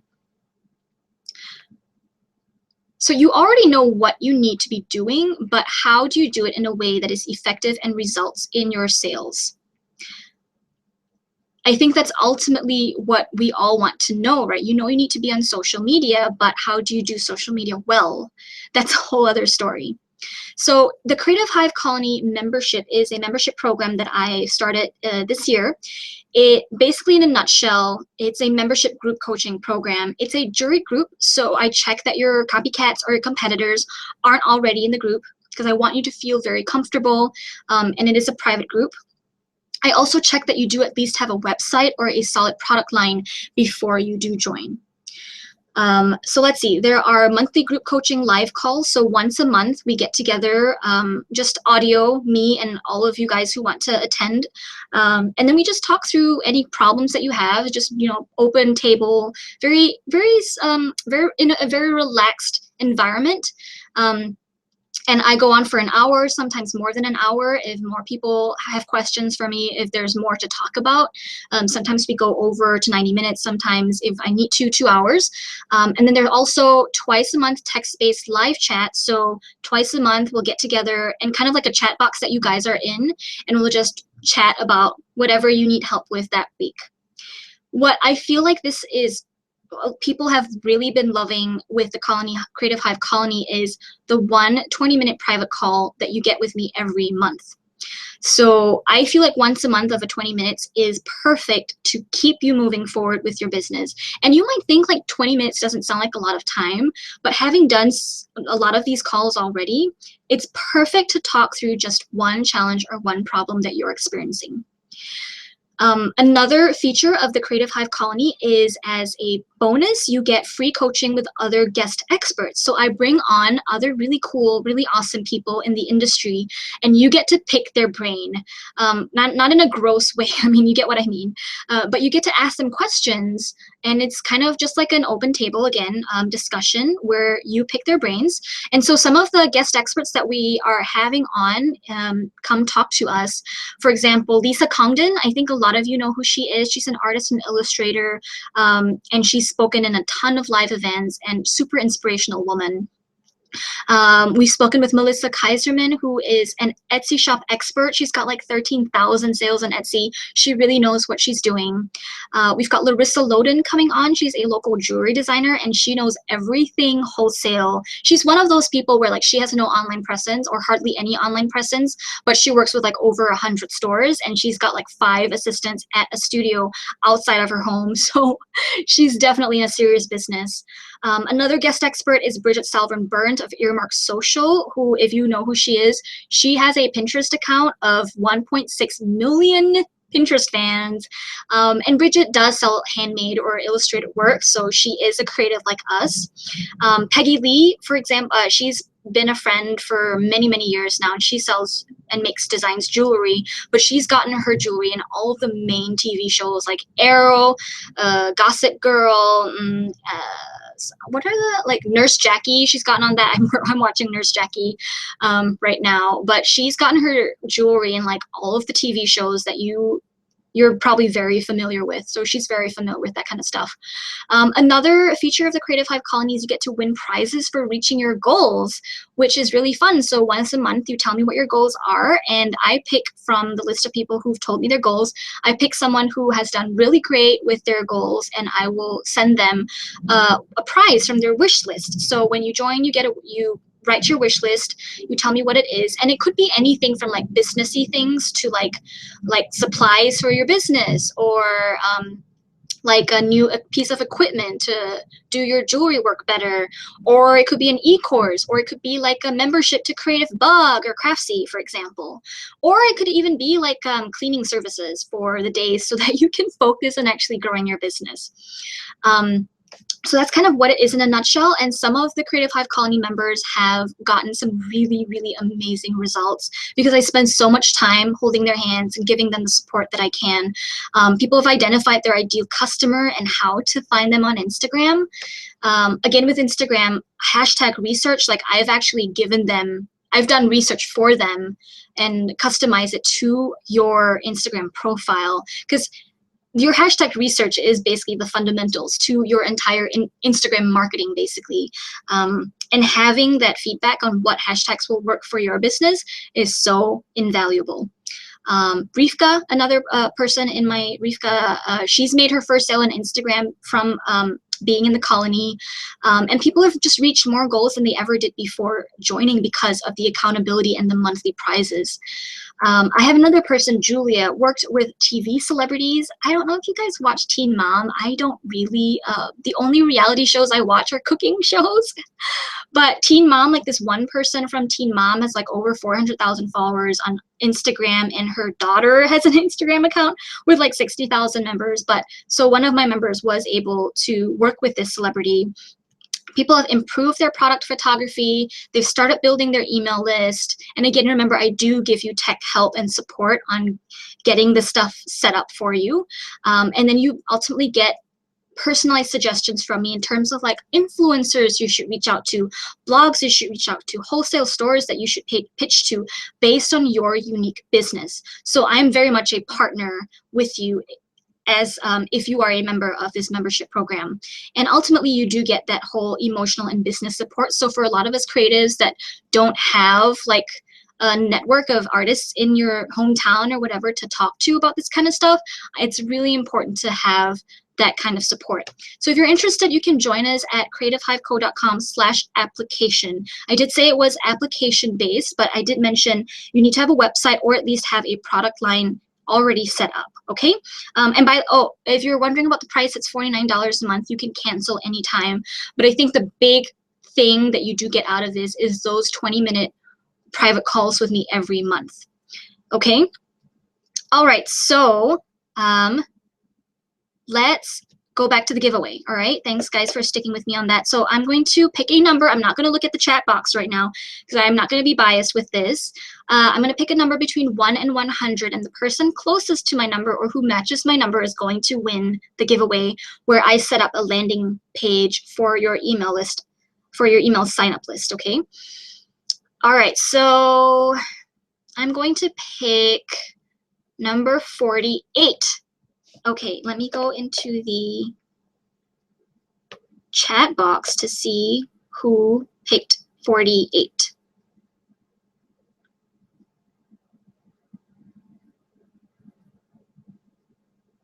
Okay, I scrolled up a little bit too far. Someone had 25. Oh, Jenny got 48. I'm gonna see if anyone else has 48. Just to be sure we're not tied. Kim also got 48. Drats! Kim and Jenny, why'd you pick the same number? Now I gotta redraw. Just kidding. All right, I'm gonna have to pick another number just because we didn't have a match and I did set those ground rules.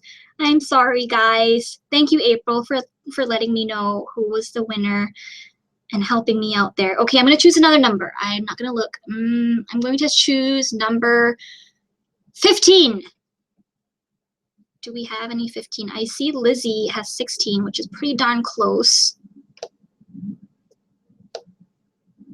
Oh man, I see someone chose 97. I was gonna choose 97, but I choose 15. Shauna chose 13. Unfortunately, not as close as who was it? As Lizzie. Lizzie had 16.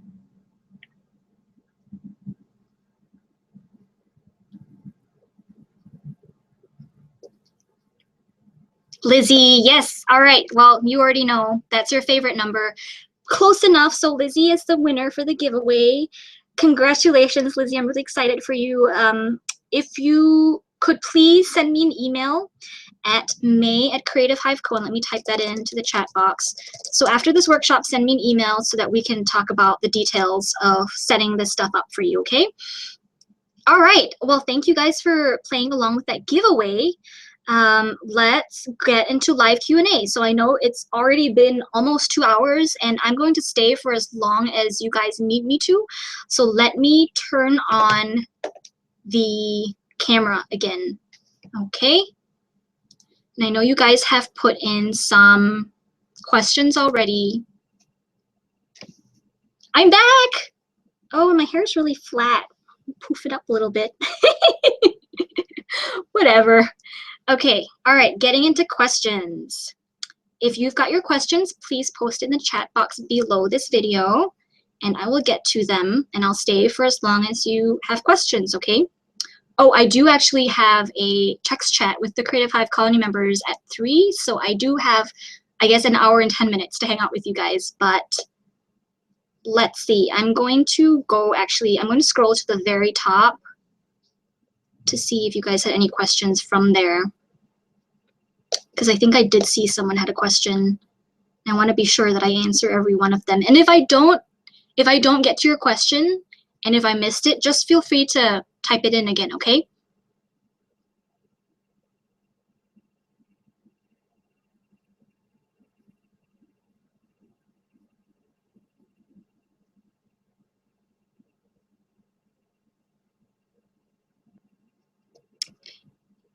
Okay, so I have my very first question up here from actually pretty far up the chat box. Paintings by K.E. Gilmore. My question, how could I do a successful giveaway on Instagram without Spreezy, or is it necessary? So Spreezy is an app that helps you sell on Instagram, so you don't need to have Spreezy to do an Instagram giveaway. But with giveaways in general, I think I actually taught a whole course on this, so I'll try to see if I can get it down to as concise as possible. But number one, make it obvious that it's a giveaway. So if the picture that you are giving away, oh, well, actually, let me backtrack a little bit. The very first thing that you have to be sure to, in order to have a successful giveaway, is to pick a really, really attractive prize. So it doesn't have to be like your most expensive product, but maybe your bestseller or something that you know a lot of people like. Make that your giveaway. On the giveaway picture itself, have like some text overlay to make it say like giveaway. You need to make it really obvious so that people stop dead in their tracks and want to participate. So on Instagram, there are a few things you could do, right? You could get them to repost the picture. You could get them to leave a comment. You could get them to tag their friends. You could get them to follow you or like you. I would recommend that you limit it to maybe 2 or 3 different things that you want them to do. One of them, you know what I mentioned, actually, if you catch the replay, I talked about the giveaway funnel where you get people to sign up for your email list so that you can announce the winner via email. So one of those things could be to get them to sign up for your email list so that they're notified of the winner. My favorite asks are to get them to tag 2 friends who might like to join the giveaway, because that means they're helping you spread the word about your giveaway, and to just like the post. That's it. And if they really like my work, then they're going to follow me. Then that's a good side effect. In terms of giveaway duration, keep it to, it depends on how big your following is. If you have a smaller, and this is relative, if you have a smaller following, give people more time to join, but don't make it like 7 days long. I would say maybe 3 to 4 days is a good amount of time, but it's still short enough that people feel the urgency to join your giveaway right away. Because you don't want them to see like, oh, a giveaway, this looks really cool. Oh, but I'm kind of busy right now, so I'll come back later and join later when I am in my pajamas and I'm sitting in bed. That's not going to happen. They're going to forget about it. At least a lot of people are going to forget about it. So you need to give them a reason to join right now, the moment they see it. So that has to do with how much time or when your giveaway is expiring. If your Instagram account is bigger, make it like 48 hours until the giveaway ends. I think that's about all the tips that I can give you right now. So I'm going to go to my next question, if I can find it.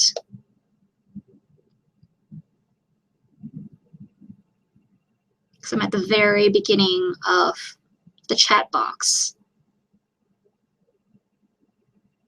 I see that it snowed in a bunch of your, did it snow in Michigan? Wendy, it snowed where you're at. I can't remember where you're at, Wendy. I thought you were like in a warmer climate. I'm talking to Wendy. I'm not even sure if she's still here.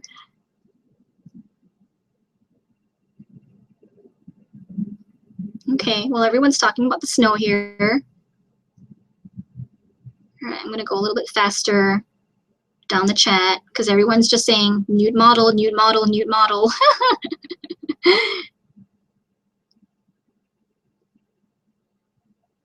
Okay, so people are talking about the craft shows now. That's where I'm at. Yep, Lizzie was just saying that she has been doing craft shows close to home and tiring and a learning experience, doing another in May that I think will be better than the last two. Good, good. I hope it will too. I hope it'll be really great for you. Madhu, hi Madhu. You're saying that you really enjoy craft shows but haven't found one that's both affordable for me and for the right audience. Okay, I promise I'm not going to read every comment, okay? You're probably like pulling your hair up. Don't tell me she's gonna read every comment. I need to get out of here. Okay, I wanna be respectful of your time too, so let me see where the next question's at.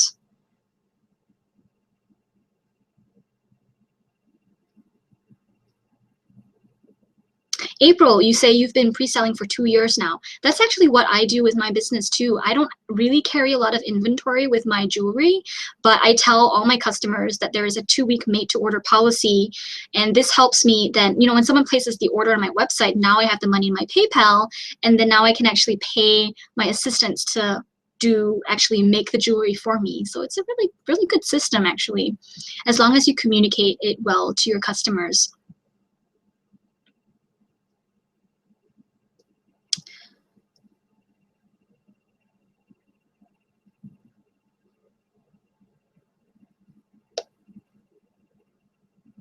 So I don't know who this is, but someone mentioned I've been taught not to give discounts for opt-ins because it teaches my customers to shop on discounts.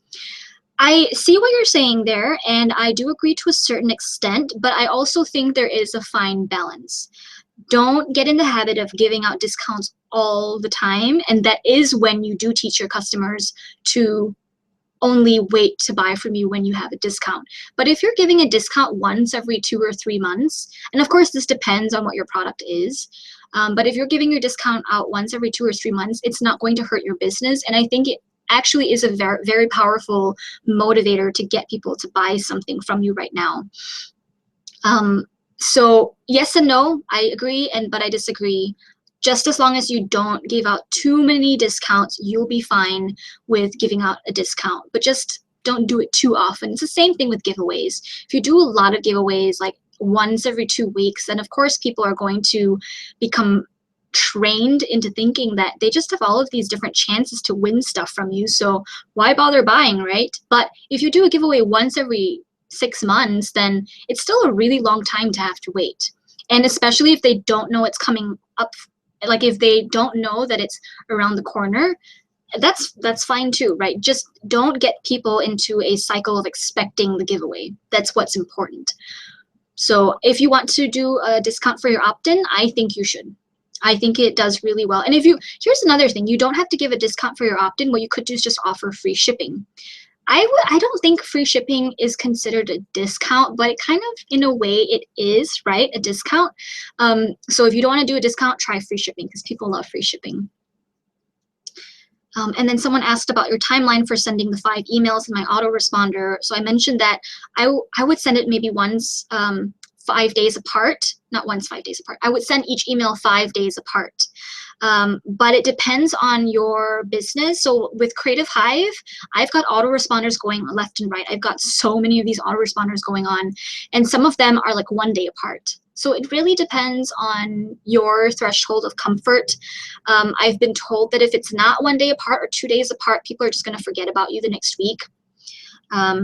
But for tiny hands, I do it about 5 days apart, just to give you an idea.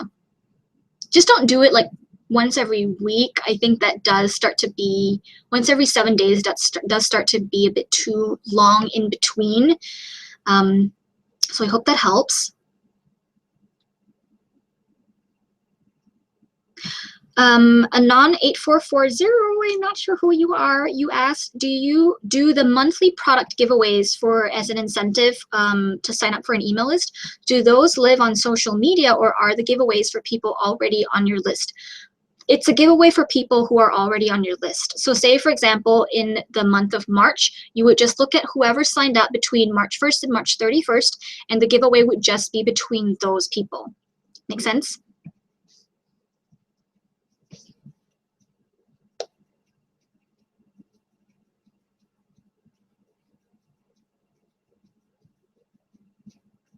I answered the question about lead pages for email opt-ins. Madhu, lead pages is a software that you pay, like, I think the minimum is like $25 a month, and they create that landing page where people can sign up for you. The reason I don't feel like it's worth it is because there are not very many features. You're not really paying for a lot of benefit. Because you can have a landing page sign up form without having to pay that $25. So in my opinion, it's not worth it. It depends on your needs. For example, the page that you're on right now, that's lead pages. But if I wanted to, I could have it on my own website. I don't even know why I'm on lead pages, really. I guess it makes life a little bit easier, but there are definitely manual ways to do what lead pages does for you already, and then you'd be able to save on that $25 a month.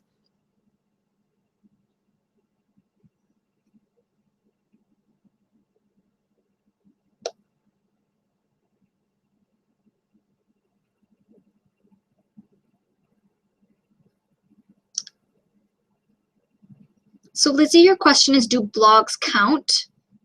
And I can't remember when this was asked in the workshop, so maybe you can clarify that for me, what you meant by do blogs count, because I can't remember where I was in the, or where in the workshop I was.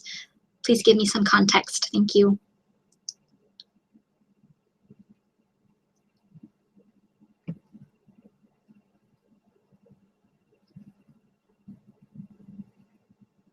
What about a free weekly site for the landing page? You know, I think that might work. So I think if you, Wix, like Wix is a free site that you could get, and I'm sure a landing page could be set up there. WordPress.org, Blogger, those are free platforms that you could set up a landing page on. And I think that will be fine. That could work as well. And Wolf Raven Arts asks, can you link it through Etsy as well, or just a website? Yes. So in my chat with Melissa Kaiserman, who I just mentioned earlier, the Etsy expert, you can definitely link to your newsletter via your Etsy shop. I think a lot of the ways that people do this is either in their announcement kind of top part of their shop.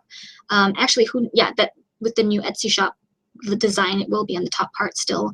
But also when you have a customer just purchase something from you, then you can just ask them, send them an email to see if they would like to be, or a message to see if they would like to be put on your mailing list. So you can't, right, to clarify, you can't actually set up an email sign up embed form on Etsy itself. You have to link out to the landing page that is living in a separate page or website.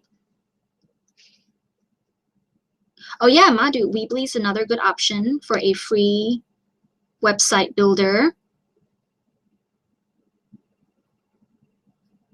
Okay, so now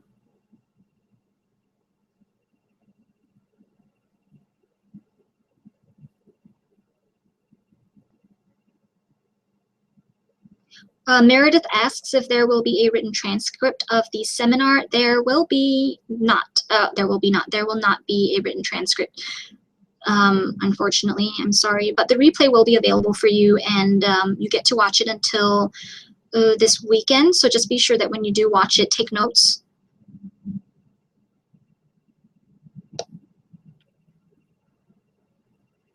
Oh, Lizzie, thank you. You already answered that for me.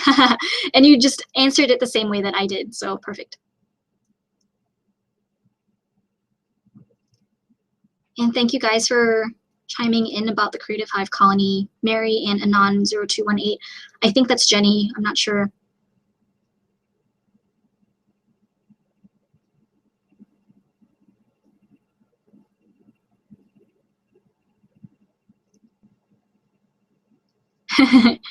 I need food first, Maru. Yep, I know. I haven't. I just had cereal this morning about 5 hours ago, so water's pretty good for right now. Farina thanks me for this wonderful live session. Can you talk a little bit more about the Instagram algorithm and expand on how we can bypass it? Also, how do you find the right tags for your business? Is more tags better than less? Okay, a lot of questions in this one question. Well, I guess there's 3 questions, but a lot of things to talk about here. The Instagram algorithm, it will only affect people who, remember how I talked about with social media and how it's not about you, it's about your customers and how you have to curate and create content for them. You have to pay attention to your customers. So I guess the first step is to know who they are. And if you don't know who they are, social media is actually a great place for you to learn more about them. And a really easy way for you to do that is when you look through like Instagram to see all the different pictures that you post on there and see which pictures have gotten the most number of likes or comments. And that's a good idea. That gives you a good idea that that's a post that people really like, and that then your job then is to identify what about that post people like. What about that post got people to like or to comment? And then once you see all the different Instagram posts that you have, and when you can identify all of the different top posts within your own profile, start to pick out the different patterns. So maybe what is really good for your account is pictures of works in progress. Maybe your people really love seeing those kinds of pictures from you. Maybe it's the stage photos where you're like, making sure like everything's looking really pretty on a table and a nice piece of cardstock and you've got great lighting set up. Maybe those kinds of photos do better for you. It's different for everyone. If you go to the Tiny Hands Jewelry Instagram page, people really love seeing my posts with all the charms in one picture. So if it's a picture with just one necklace on it, it doesn't get as much engagement as some of those pictures with like 20 charms in one picture, So number one, just be aware of that. That gives you a good idea for what your fans like.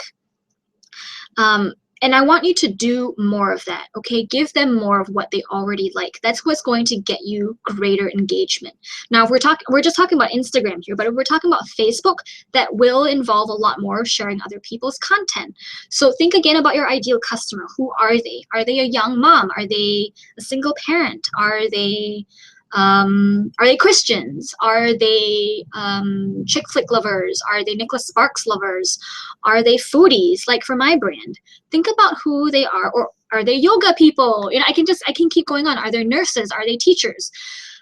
Think about who your ideal customers are, and once you can figure that out, you know what kind of content will entertain them. Give them content that will entertain them. So like even on the Instagram side of things, once you know who your ideal customers are, so say for example, young moms who are new at parenting, you can share with them tips on how to do parenting better, or you can share them quotes on parenting stuff, or you can show them a funny picture of like your baby vomiting or whatever, and then you could do something like, yep, everyone's gone through this, kind of like memes and stuff like that. That was a really bad example. I don't know why baby vomiting was. I'm sure there's some sort of funny story you could create from a baby vomiting, and I hope your baby doesn't vomit. That's a very terrible thing for me to say. I'm not saying your baby vomits. Or, okay, maybe a better example would be like baby, what are those cupcake birthday smash things where they have like a huge cake that they smash their faces in? Like that's a great thing for a new parent to see. It's funny, right? So think about those things and then give them that kind of content. Okay, once you give them content that they like to see, they're going to keep coming back to you. They're going to naturally want to engage with you in the form of likes or comments. Okay, once they're engaging with you, even if the algorithm is already in place, they're just going to want to come back to you anyway, and that is part of the algorithm. The more they're engaging with you, the more of your posts they're going to see. I hope that makes sense, kind of in a really quick nutshell that I'm kind of throwing it out at you. And then your other question is, How do you find the right tags for your business? Again, this goes back to your ideal customer. You have to think about who she is. What is she posting on Instagram? So say, for example, a very easy example that I can share with you that will help illustrate what I'm trying to say is my business. So my ideal customers are people who love food, but who not just love food, but who also are like kind of quirky and who wouldn't mind wearing a piece of waffle jewelry. So some of the tags that you should not use are tags that are describing your product physically. So I would not tag hashtag polymer clay, hashtag sterling silver, hashtag fragrance oils, because those hashtags are going to be used by other makers, and then I'm just going to keep attracting other makers. So I want you to think about what your ideal customers are using on Instagram. Where are they hanging out at on Instagram?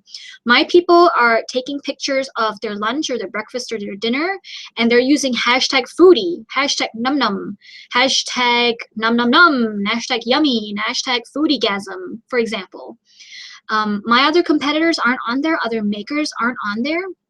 And if they are, very few of them are on there. But because my jewelry is showing up in these feeds for hashtag num num, my ideal customers are seeing those hashtags, and I'm being in front of their face, or I'm being in front of them, of my ideal customers. Your hashtags basically help you show up in front of your ideal customers. So you need to choose them very wisely. But it's different for everyone. So like, one thing that's kind of a pet peeve of mine that I don't philosophically agree with is if you find someone offering you a hashtag list that is guaranteed to get you new followers or whatever, it's not going to be specific enough for your business to actually make a difference in terms of helping you get sales. Another thing you should not do is use hashtags like hashtag color, hashtag rainbow, hashtag gold, hashtag red, hashtag princess.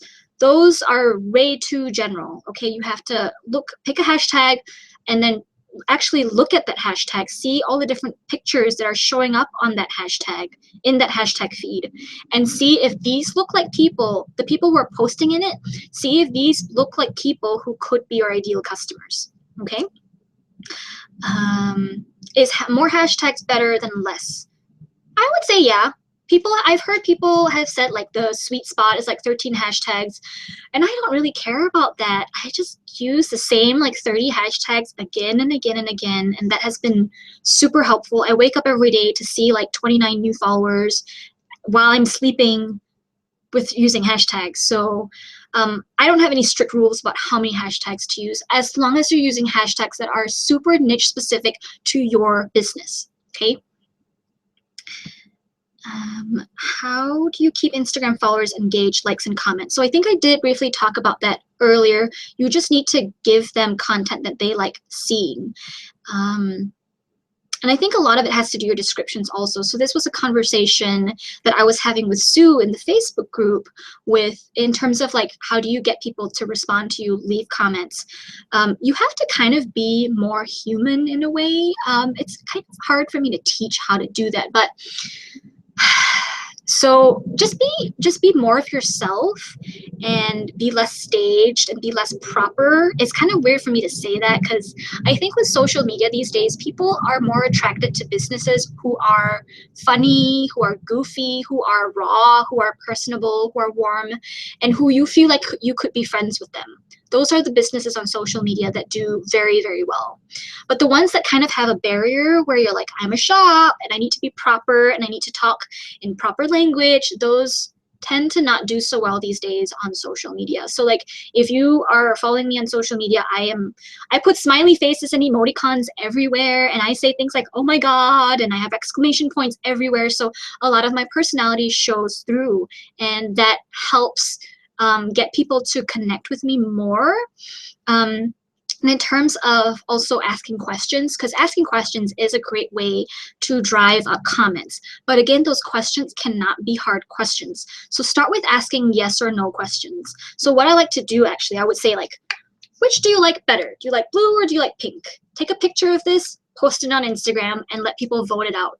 It's kind of like those magazines, like those fashion magazines where you see like, oh, these two celebrities wore the same Gucci dress or whatever. Who wore it better? And then people vote on who wore it better.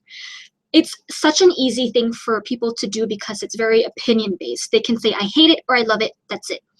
But if you ask people like, how was your day going? Or what are you planning on doing this spring break or whatever? That requires people to give a little bit more thought to write a comment out. So they're going to be less likely to want to do so.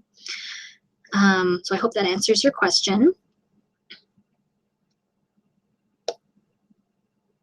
Samara asks, and I hope I'm saying your name right, Samara or Samara. I think it's Samara. Maybe you can let me know. My question is, what is the science to finding your target audience so you don't attract other shop owners? So what I mentioned earlier with the hashtag research, I think just as long, and if you're thinking in terms of Instagram, just stop using hashtags that are for other makers. So another one that does attract other makers are other feature accounts. Hashtags. So feature accounts are the ones that feature all of the different handmade products. Feature accounts normally tend to have lots and lots and lots of followers. But the problem with feature accounts, oh, and sorry, let me backtrack. And a lot of feature accounts ask you to use their hashtag so that you have a chance to be featured. My philosophical beef with that is the people who are following that feature account are other makers, because those are people who are waiting with bated breath to be featured. So that's why they're following them. Not so much people who are your ideal customers, because again, this has to be super, super niche specific. People who are following a feature account that features a lot of handmade products, it's not like it's handmade baby products, and it's not like it's handmade simplistic jewelry products, because that's specific. Then you want to get on that account. But it's just handmade products. There's nothing more specific to that. You know, you've got handmade jewelry one day that's being featured. You've got handmade clothes that's being featured another day. You've got handmade beard oil that's being featured, or handmade illustrations or handmade greeting cards. It's just all over the place, and that's not going to help. So number one, stop using feature account hashtags. And I know that that's going to be a little bit controversial because I'm technically a feature account, and I'm just telling you, don't use my hashtag. I mean, you can if you want to, but it's I don't claim that if I were to feature you, I don't claim that you're going to get new followers. I only feature artists because I want to honor them. I want to kind of put a spotlight on them to say, hey, your stuff is really cool. You've got some really great photos. I think you deserve to be, like, you know, pat on the back, that sort of thing. Okay. But if you need to, I think if you watch the replay, what I was saying about hashtag research is going to help you think about that science of how to find your ideal customers. And this is actually something, I wanted to mention, if any of you are thinking of joining the Creative Hive Colony, don't buy my Instagram challenge that I have on my website, only because that Instagram challenge was actually born in my membership program. And so basically you get it as a bonus. So I do a lot of Instagram help in there. I have a full video that shows you how I do hashtag research and just walking you through how I would normally choose what's a good hashtag, what's not a good hashtag. All right, next question. What tips do you have for the beginners who want to start a website? Best sites for price, best place for info on coding for non-tech savvy people, etc. I think to answer your question fully, or as well as I can, I have to ask you questions as well. Do you want a website that is just information, or do you want a website that actually has e-commerce functionality, like a checkout process and a shop section? And if you do want to have the whole shop section, Shopify is a really, really great option. It's super easy. It's really easy for non-tech savvy people. It's as long as you know, the moment you sign up for it, they're going to guide you through step by step, hold your hand, what you need to do next. They'll tell you how to choose a theme. Here, click this link to go to the theme store. You can find free themes. You can find paid themes. And it's so, so stinking easy. So if you want to do e-commerce, Shopify is a great option, but it is a little bit more expensive. Otherwise, try WordPress with WooCommerce. WooCommerce is a plugin that changes WordPress. WordPress is a blogging tool, or it's a content tool. It helps you publish articles and blog posts. But you can use this platform of WordPress, and you can put an add-on on it called WooCommerce, and you can change it so that it has e-commerce functionality. Now, already probably hearing me say this, by the sounds of it, it does sound a lot more complicated than Shopify, and it is. I'm not going to lie to you. There is a learning curve if you go the WordPress route. Some great sites, I don't know them at the top of my head, but you know what I like to do? Anytime that I'm experiencing a problem with tech stuff, if I can find the error, or if like, oh, my images aren't loading, or if the images aren't uploading, then I would just type into Google WordPress, WooCommerce, images not uploading. And then I would just start to do some research to see what challenges other people were having, and maybe I have the same problem as them, and maybe you can find your solution that way. But a lot of how I work with tech stuff is just trial and error. I think just be comfortable with knowing that you might break things. It's going to be okay. Okay, things are very fixable. If you break things, it's not the end of the world.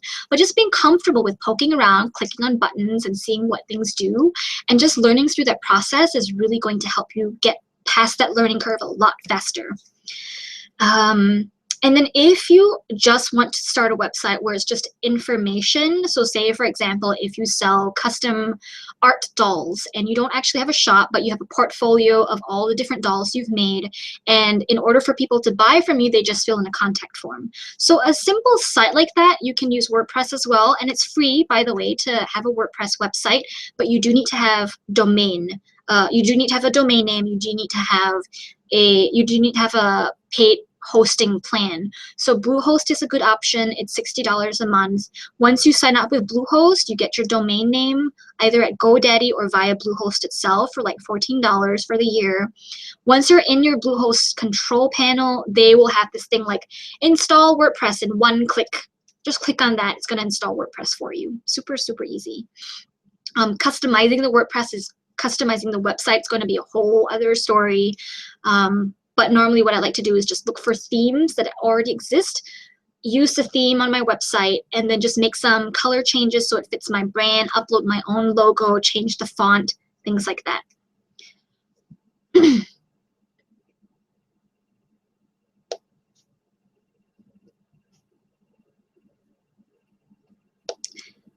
All right. Wendy. Hi, Wendy. I missed. I had your question, and now I can't find it again. Hold on. All right, there. I scrolled too far down.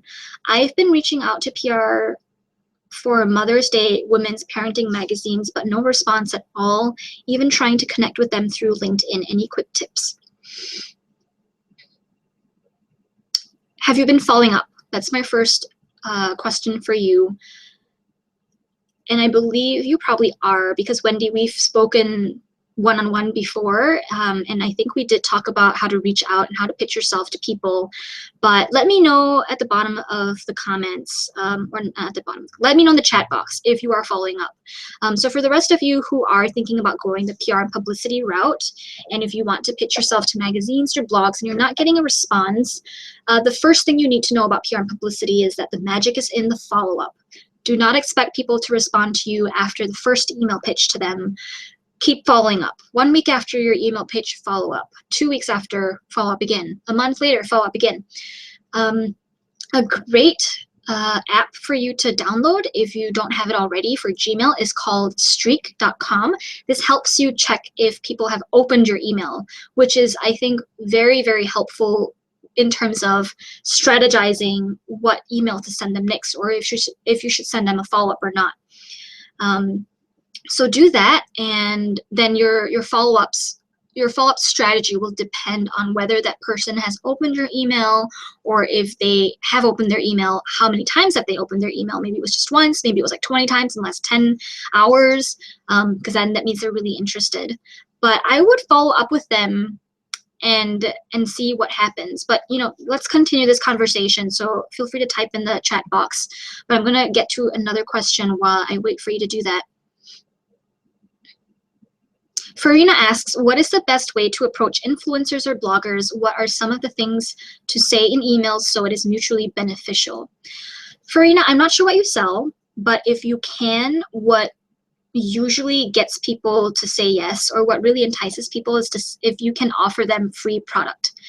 This can be free product in exchange for a review. It doesn't have to be a review. It could be for a giveaway. It doesn't have to be for a giveaway. What I like to do is I just tell an influencer that I'm reaching out to that I would just love to send her some of my jewelry because I think she'll really like it. And I'm open to sending it to her friends and to her family if she wants to give them as gifts, if she's got a birthday coming up soon. Just take advantage of me giving you free stuff. That's basically how that would be my angle as an email pitch to influencers. You definitely want to greet them by their first name, so figure out what their names are. Also take the time to do your research on these people. So find out what they like, find out what they don't like, find out what music they like, what shows you like. You're trying to find a way for you to leave a genuine comment or compliment for them. Or if there's something that you share in common, like if you love the same rock band or whatever, that's something that you should definitely mention. That will make your email pitch come off a lot more personable. Another few quick tips, keep your email under 10 lines as a general rule. Space out the lines in the sentences so it doesn't all look like one huge block of text that can look kind of scary to people, and then they might feel like, oh, I don't have time to read this right now. So make it easy to read.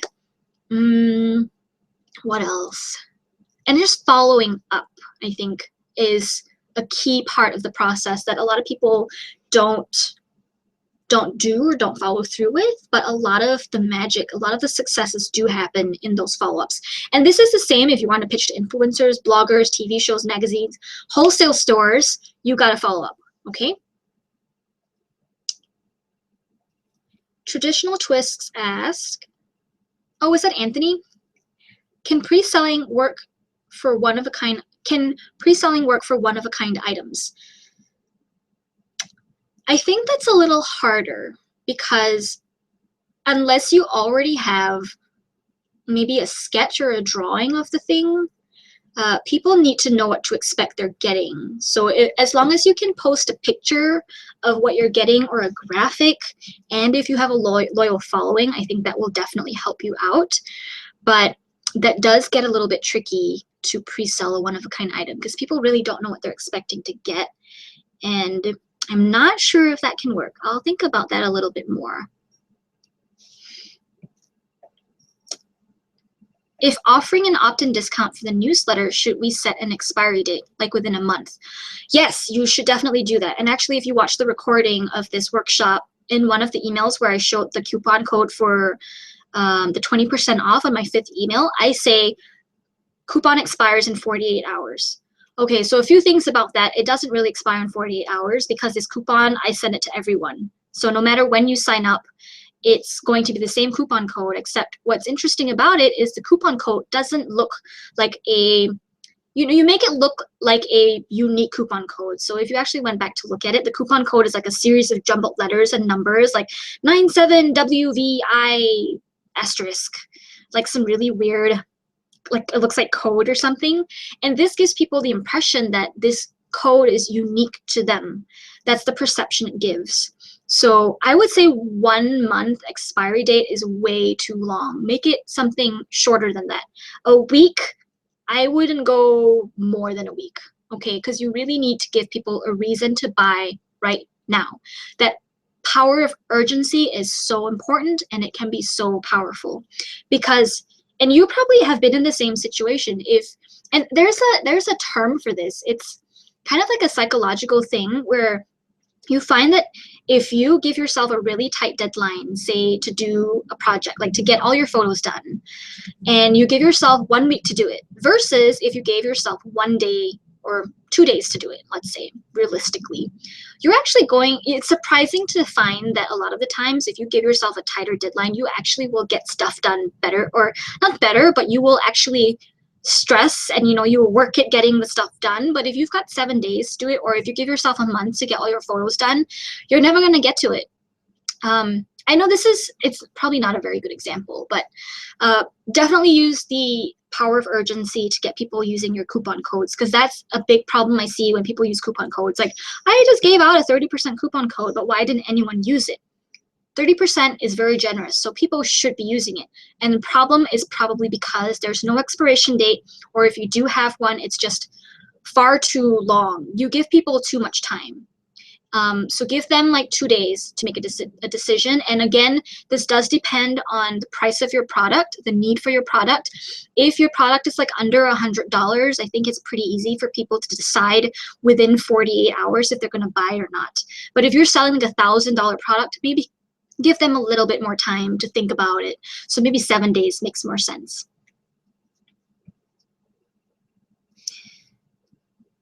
All right.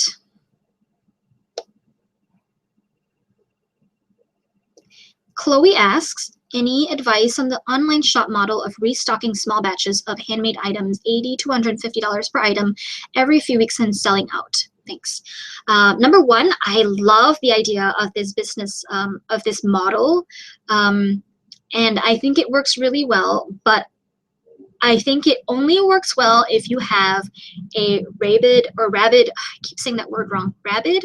I have to think of rabbits, rabbits.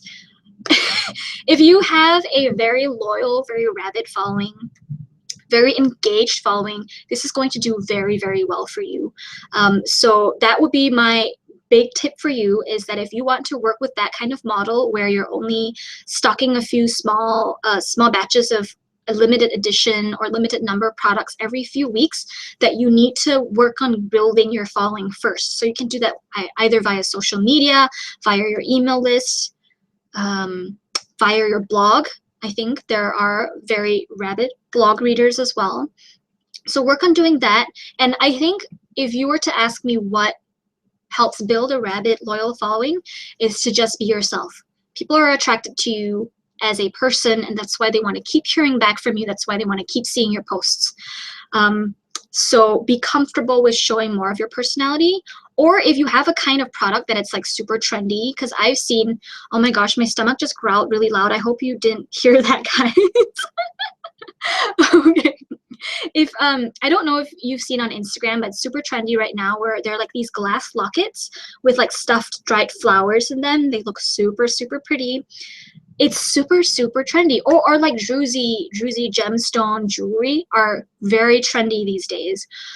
So if you have a product that's really trendy, and you take great photos of them, and you give your social media followers content that they actually like to see, then I think it's possible you don't actually have to be like front and center as like the person who, or as the character that people are being attracted to, if that makes sense. Yeah, but I think hopefully that answers your question. So if you want to go that model, work on getting in a very engaged following. Because ultimately what it is the moment you launch a new small batch of products, you're going to tell your social media fans about it, or your email list about it. Another person that does this really well, if anyone wants to cares to check this out, is Catwise on Facebook. I think it's Katwise.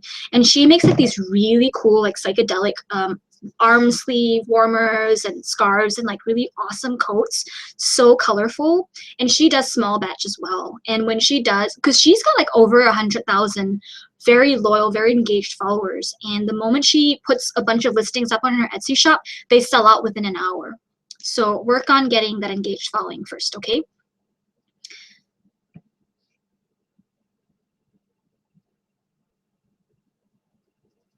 Okay, Lizzie asks, do blogs count for the landing page giveaway? So are you asking if you could use blogs to set up the giveaway page or the landing page email sign up form? Then yes. So like you can use Blogger, you can use WordPress.org, you could also use Tumblr. As long as there is a space for you to copy and paste the code of the sign up form, paste it into this WordPress or Tumblr or Blogger, then you can definitely use it as a landing page.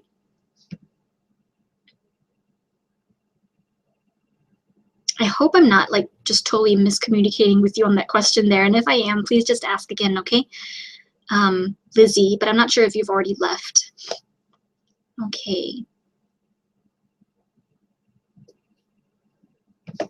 Take a sip of water. Do you guys want pink or do you want blue? I'm gonna do blue right now.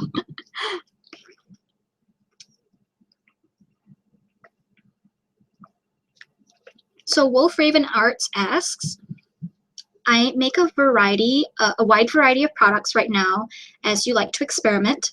Should I post all the items for sale or should I market them at different times? I make clothing for kids, adults, as well as clothing accessories. Plus I make dog leashes and collar bandanas. This I feel like is a question for like, if I were you, what would I do? If I were you, because I don't think there's like a rule, there's not like a you need to do this. But if I were you,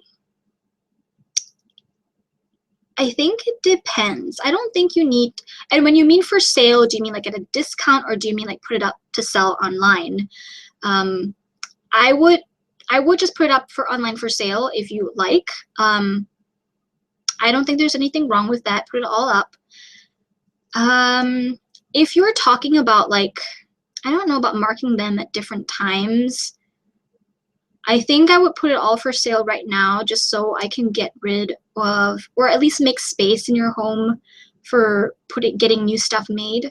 But so I take it from your question that you understand that you do need to start to think about a product line focus and to create a more cohesive product line, because you want to be known as a shop that sells the best blank. Right? But if you're making all sorts of different things, then it's hard for people to spread the word about you because you don't stand out to them in their minds because you sell a lot of different things. Unless maybe you have a very distinctive style, then that's a different question. But if you're asking me about like all the different things that you have lying around, I would just post them for sale with a discount, without a discount. That's up to you. I might put them on sale at a discount for a limited period of time, but then you have to promote the sale, tell people on social media, build anticipation around it, tell people on your email list. That's what I do. Otherwise, you know what I like to do with items that I'm experimenting with? I don't know if you follow Tiny Hands Jewelry very much, but I like to, like, once or twice a year, I have what I call like a junk charm sale. Got that backwards. Junk charm sale. So all the charms that I make that didn't quite make the cut, they're less than perfect, that somehow I knew that I can't sell this to a customer, I would start accumulating them in this little basket that I have in my studio upstairs. And once I have like enough of them, like if the basket's full, I take a picture of all of the charms on like cardstock and I sell it. So I sell, the system that I use is this. I'm not saying that you have to follow this step by step, but maybe this will give you some ideas. But this does work because I do have an engaged social media following, and a pretty large one. But then what I like to do is I will bundle 3 charms in each grab bag, but the person can only choose what their one charm is going to be. The 2 other charms in their grab bag is going to be a total surprise. Okay, so it's $15 for 3 charms, 2 surprise, 1 you actually know what you're getting because you chose it.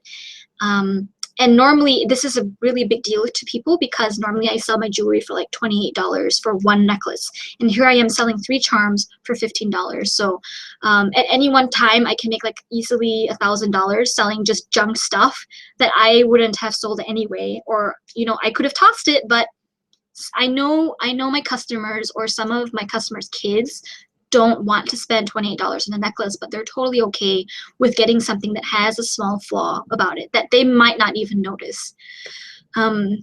So if you want to talk more about that, just type in, give me more context in the chat box, but I'm going to go ahead to the next question.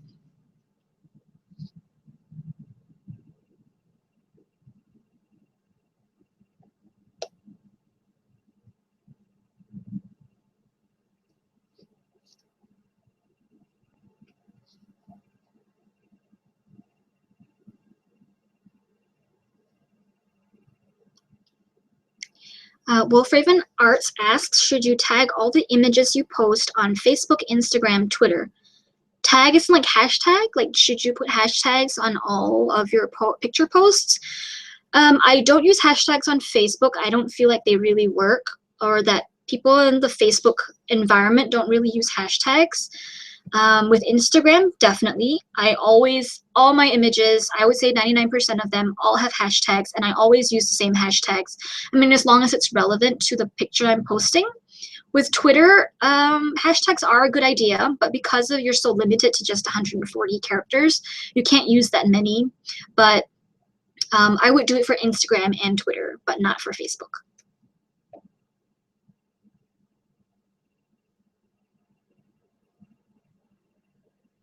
So Chloe's saying, that's really interesting what you're saying about using hashtags where your ideal customer hangs out. But what if your product doesn't quite belong there, like tagging kids' toys with a design sponge tag?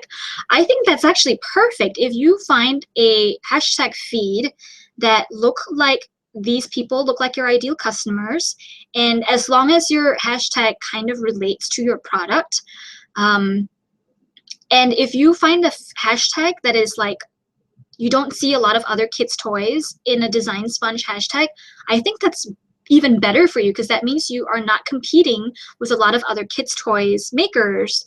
So I think that's, because this is exactly what I do with the tiny hands jewelry. I mean, it's jewelry, so it doesn't really belong in like hashtag foodiegasm, but the people who are seeing this hashtag feed, they're going to appreciate seeing it, or they're going to think it's really cool or funny or really weird.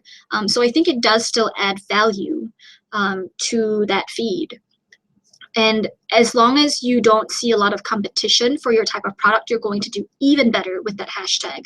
So I hope that makes sense, because if you are using a hashtag where like all the other makers, or like if you've got a lot of other makers using a hashtag that you want to use where your ideal customers are hanging out at, you're going to have more competition, and that means that hashtag is not going to be as effective for you as one where it's just you with all of your ideal customers in the same room and it's just you, you know? Does that make sense if you think about it in that way? I hope it does.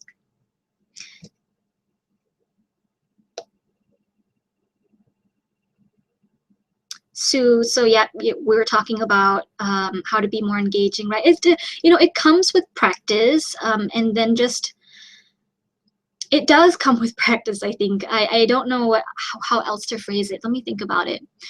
I think there is a thing with like, where people say like you have to be professional when you're a small business online, but I think people take that a little too far, and then they become really cold and they have no personality showing through, and then no one's going to engage with you. And I'm not saying you're cold or that you have no personality, because I know and I'm sure that you do, but I think it's just being comfortable with being wacky, comfortable with being who you are, as long as it fits your brand. So I think you mentioned in the Facebook group, you said that you're just a child at heart and you spend all your time with your kids.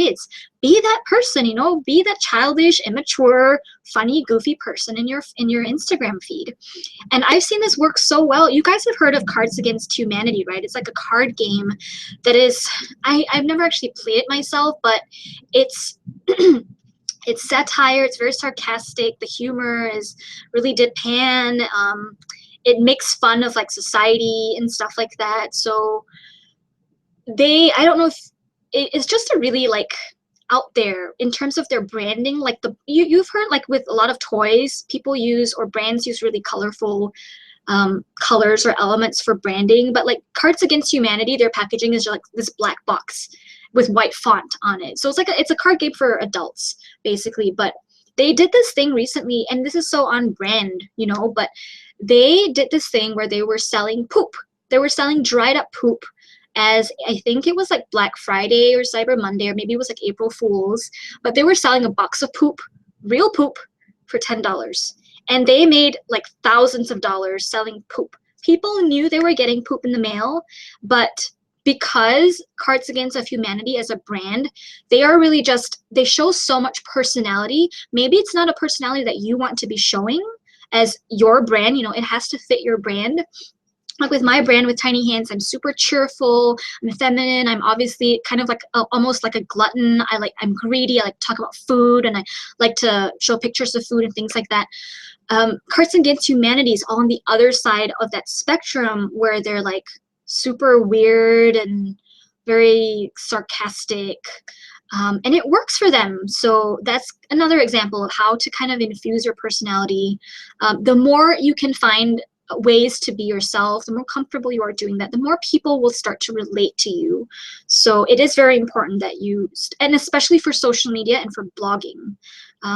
So like if you find like this is totally the hardest thing you've ever done in your life, you can't feel comfortable showing your personality online, then maybe try doing SEO, maybe try doing PR and pitching as another way to promote your business.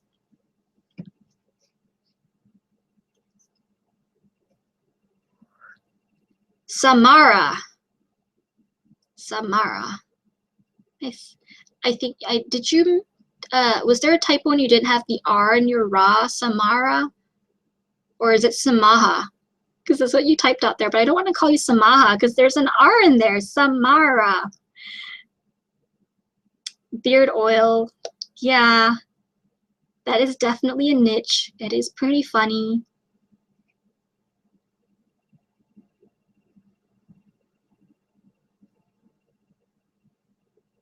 Oh yeah, so going back to the question about website stuff, if you're just using it for information where you're just displaying photos to build your brand, WordPress is a good option. I think a few of you guys are using Weebly or Wix. Those are also good website builders that you can sign up for. So check those out. WordPress, Weebly, Wix. Why are all these names, why do they all start with W? That's kind of weird. Oh, and Melanie, yep, that's you. Okay. Selena, thank you for your time hanging out with me today as well.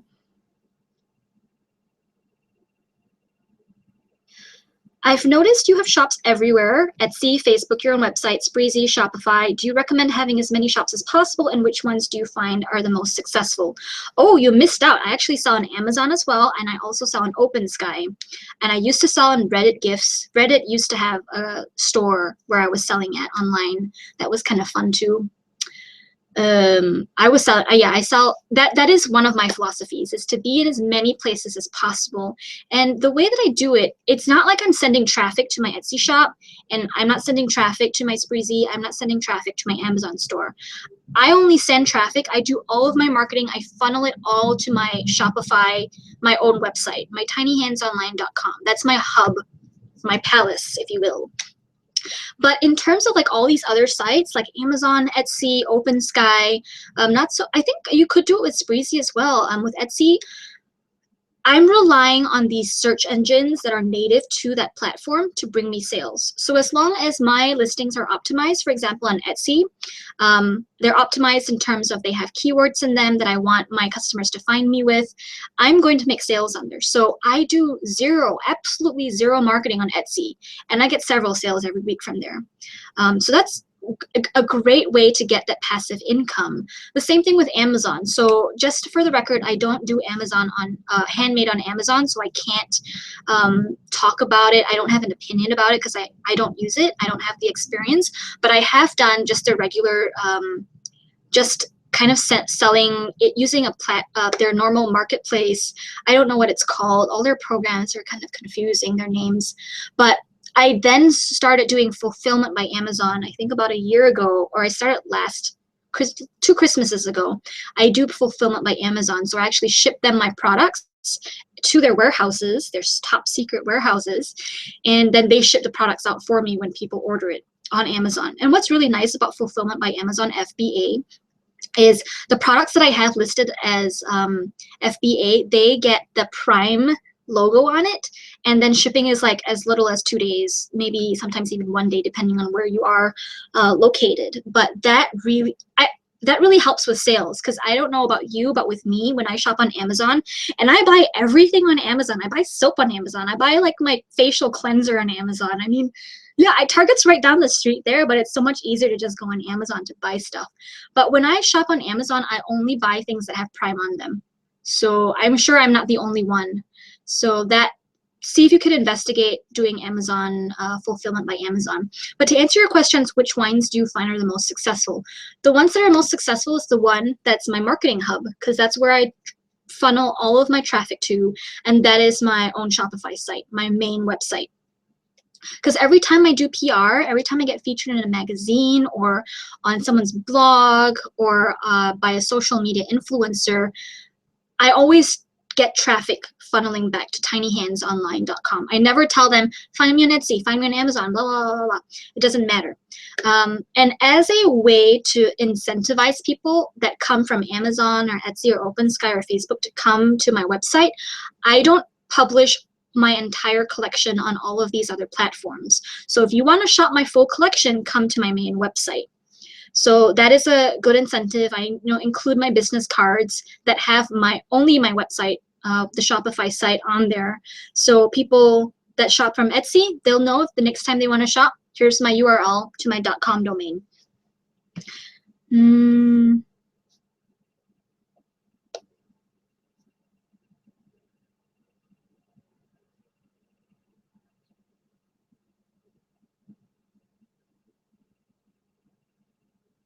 Oh yeah, and if you guys want to learn more about wholesale, I also Indie Retail Academy is a really good one. Another one that I feel like is so worth it because it walks you through like from knowing absolutely nothing about wholesale to doing trade shows is the Megan Almond wholesale class on Creative Live. I watched that like over and over and over again on repeat when I went to do my first trade show last year, and that is a really, really amazing, very comprehensive class, and she gives lots of examples as well.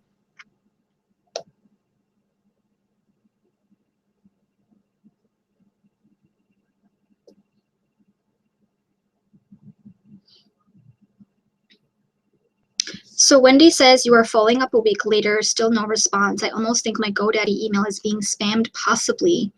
Ooh, what does that mean when your email is being spammed? So like, do you think your emails might be going into someone's spam box? So again, if you're using GoDaddy email, I don't think you can use Streak, and that's the problem with it, because then if you had Streak, you would be able to check if people were opening your emails or not. I would follow up. Okay, so here's the thing. Since Mother's Day is coming up soon-ish, and you need to, and I'm talking to Wendy, what I would do is see if you can get their attention elsewhere. So you've tried LinkedIn, that didn't work.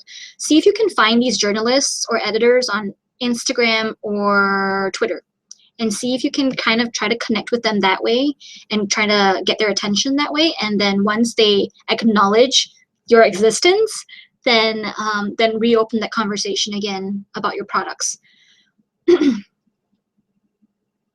Also, Amazon, Wendy asks, should I sell there through FBA? I've heard great things from other non-creative business owners, but it's intimidating. Do the prices there need to match my own website? We were just talking about FBA.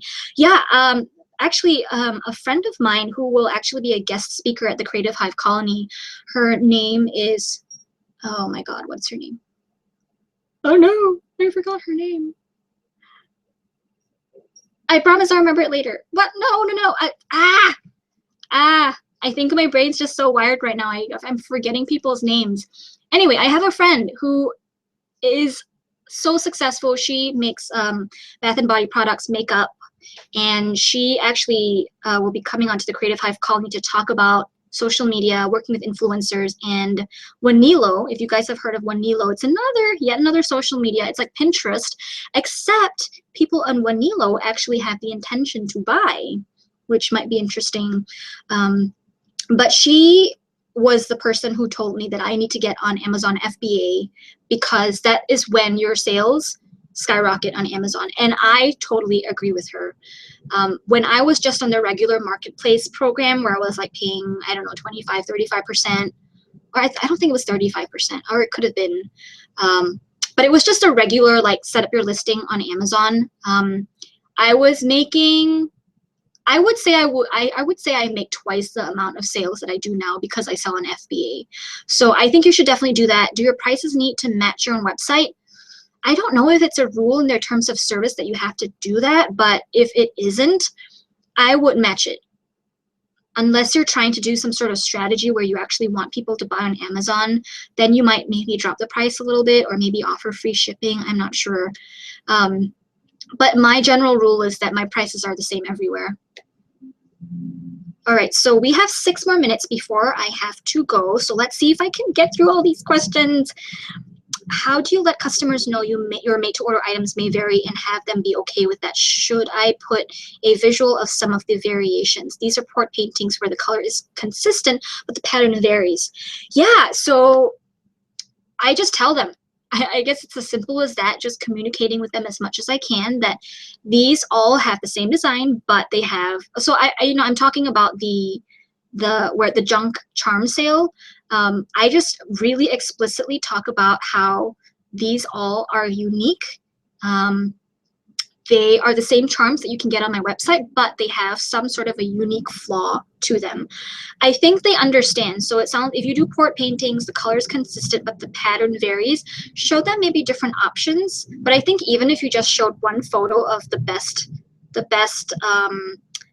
example, just showing them one photo, but just communicating to them in just text to just say that like the pattern is going to vary. I think they're going to understand. Okay.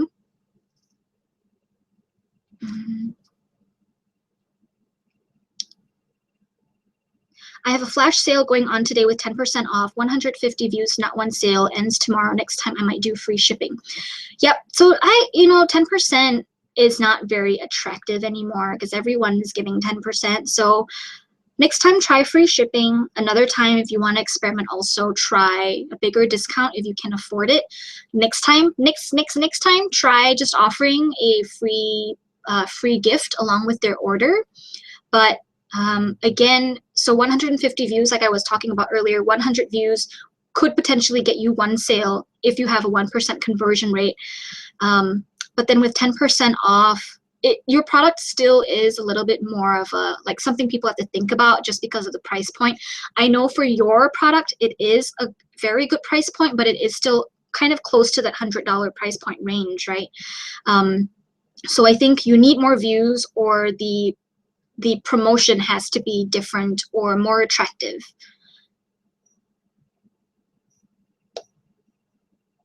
And you know what? If you had an email list, giving off that 10% sale, flash sale, and it looks like it's just 2 days, right? Doing that flash sale like that, if you had an email list, I think you would do a lot better.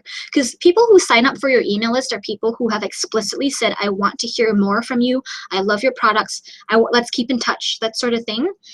So I feel like people on the email list convert a lot better than just people on social media.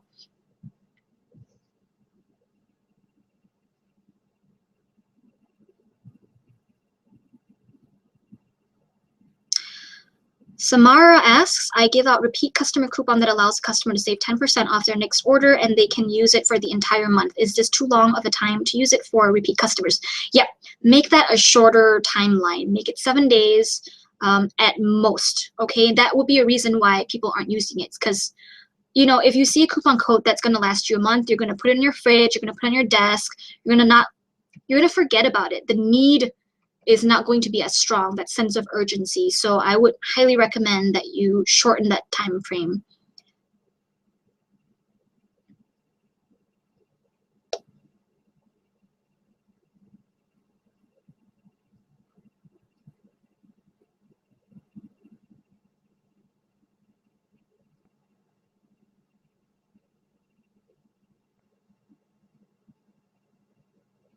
What is CAH? Oh, Cards Against Humanity. Ha! It would be hilarious playing it with me. Why? Why would you think that?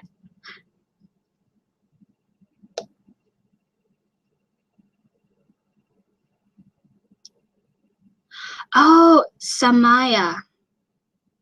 Well, I totally butchered your name. I'm so sorry. Well, now I know. Samaya. That's very pretty. All right, I got 2 minutes before I go, so hopefully I've caught. Let's scroll down real quick. Very smart. Weebly, Wix, WordPress. The W is indicative of website. Perfect. Makes so much sense. You guys are so smart.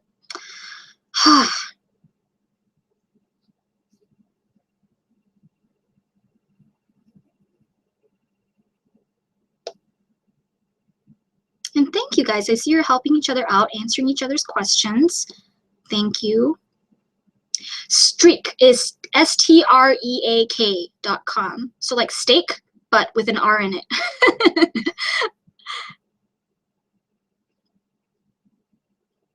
So with MailChimp, you can track opens and clicks. Yes, so that is for if you're doing email newsletter building, but I'm talking about like when you're sending one-to-one emails to, like, if you're sending an email to me right now, a personal email, if I'm sending an email pitch to an influencer, I'm talking more about those personal emails that's not going out to like your entire email list. Streak will be helpful for that. And don't tell anyone about it. It's my secret ninja app. So I'm just telling you guys about Streak.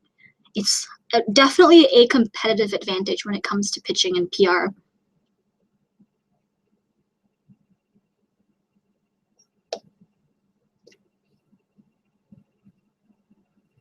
All right, guys, I guess it looks like I got through all the questions. And if I didn't, I'm so sorry. Maybe you can email me and we can chat about it a little bit more. But it's 3 o'clock here for me right now, and I've got to run to get to my text chat. I guess it's just right here, so I don't actually have to run. But thank you guys for hanging out with me and for spending 3 freaking hours. Oh my goodness. Woof. Go eat your lunch if you haven't already. And for those of you guys, Madhu, I know Caitlin, you're calling in from work. You guys are committed. I commend you for that. Good job. Samaya, thank you so much for coming. Anthony, thank you, thank you, thank you. Have a great day, guys, okay? I will talk to you guys again soon. I hope that this has all been helpful for you. Remember, think about the big picture business plan. Get your traffic into an email list. With your traffic, think about your marketing, what you want to do as your focus. Maybe it's social media, maybe it's PR publicity, maybe it's blogging. Choose 1 or 2 things, okay? I didn't do a recap, but that's your recap. Okay, all right, go, go, go. Get lost, guys. Go get on with your day. All right, I'm going to push you out now. Get out the door. Disconnect. This has made my data entry so much more fun today. Awesome. All right, I'll see you guys in the Facebook group or whatever. I'll see you somewhere on the internet. I'm going to go now for reals, for reals. Bye, thank you for coming again.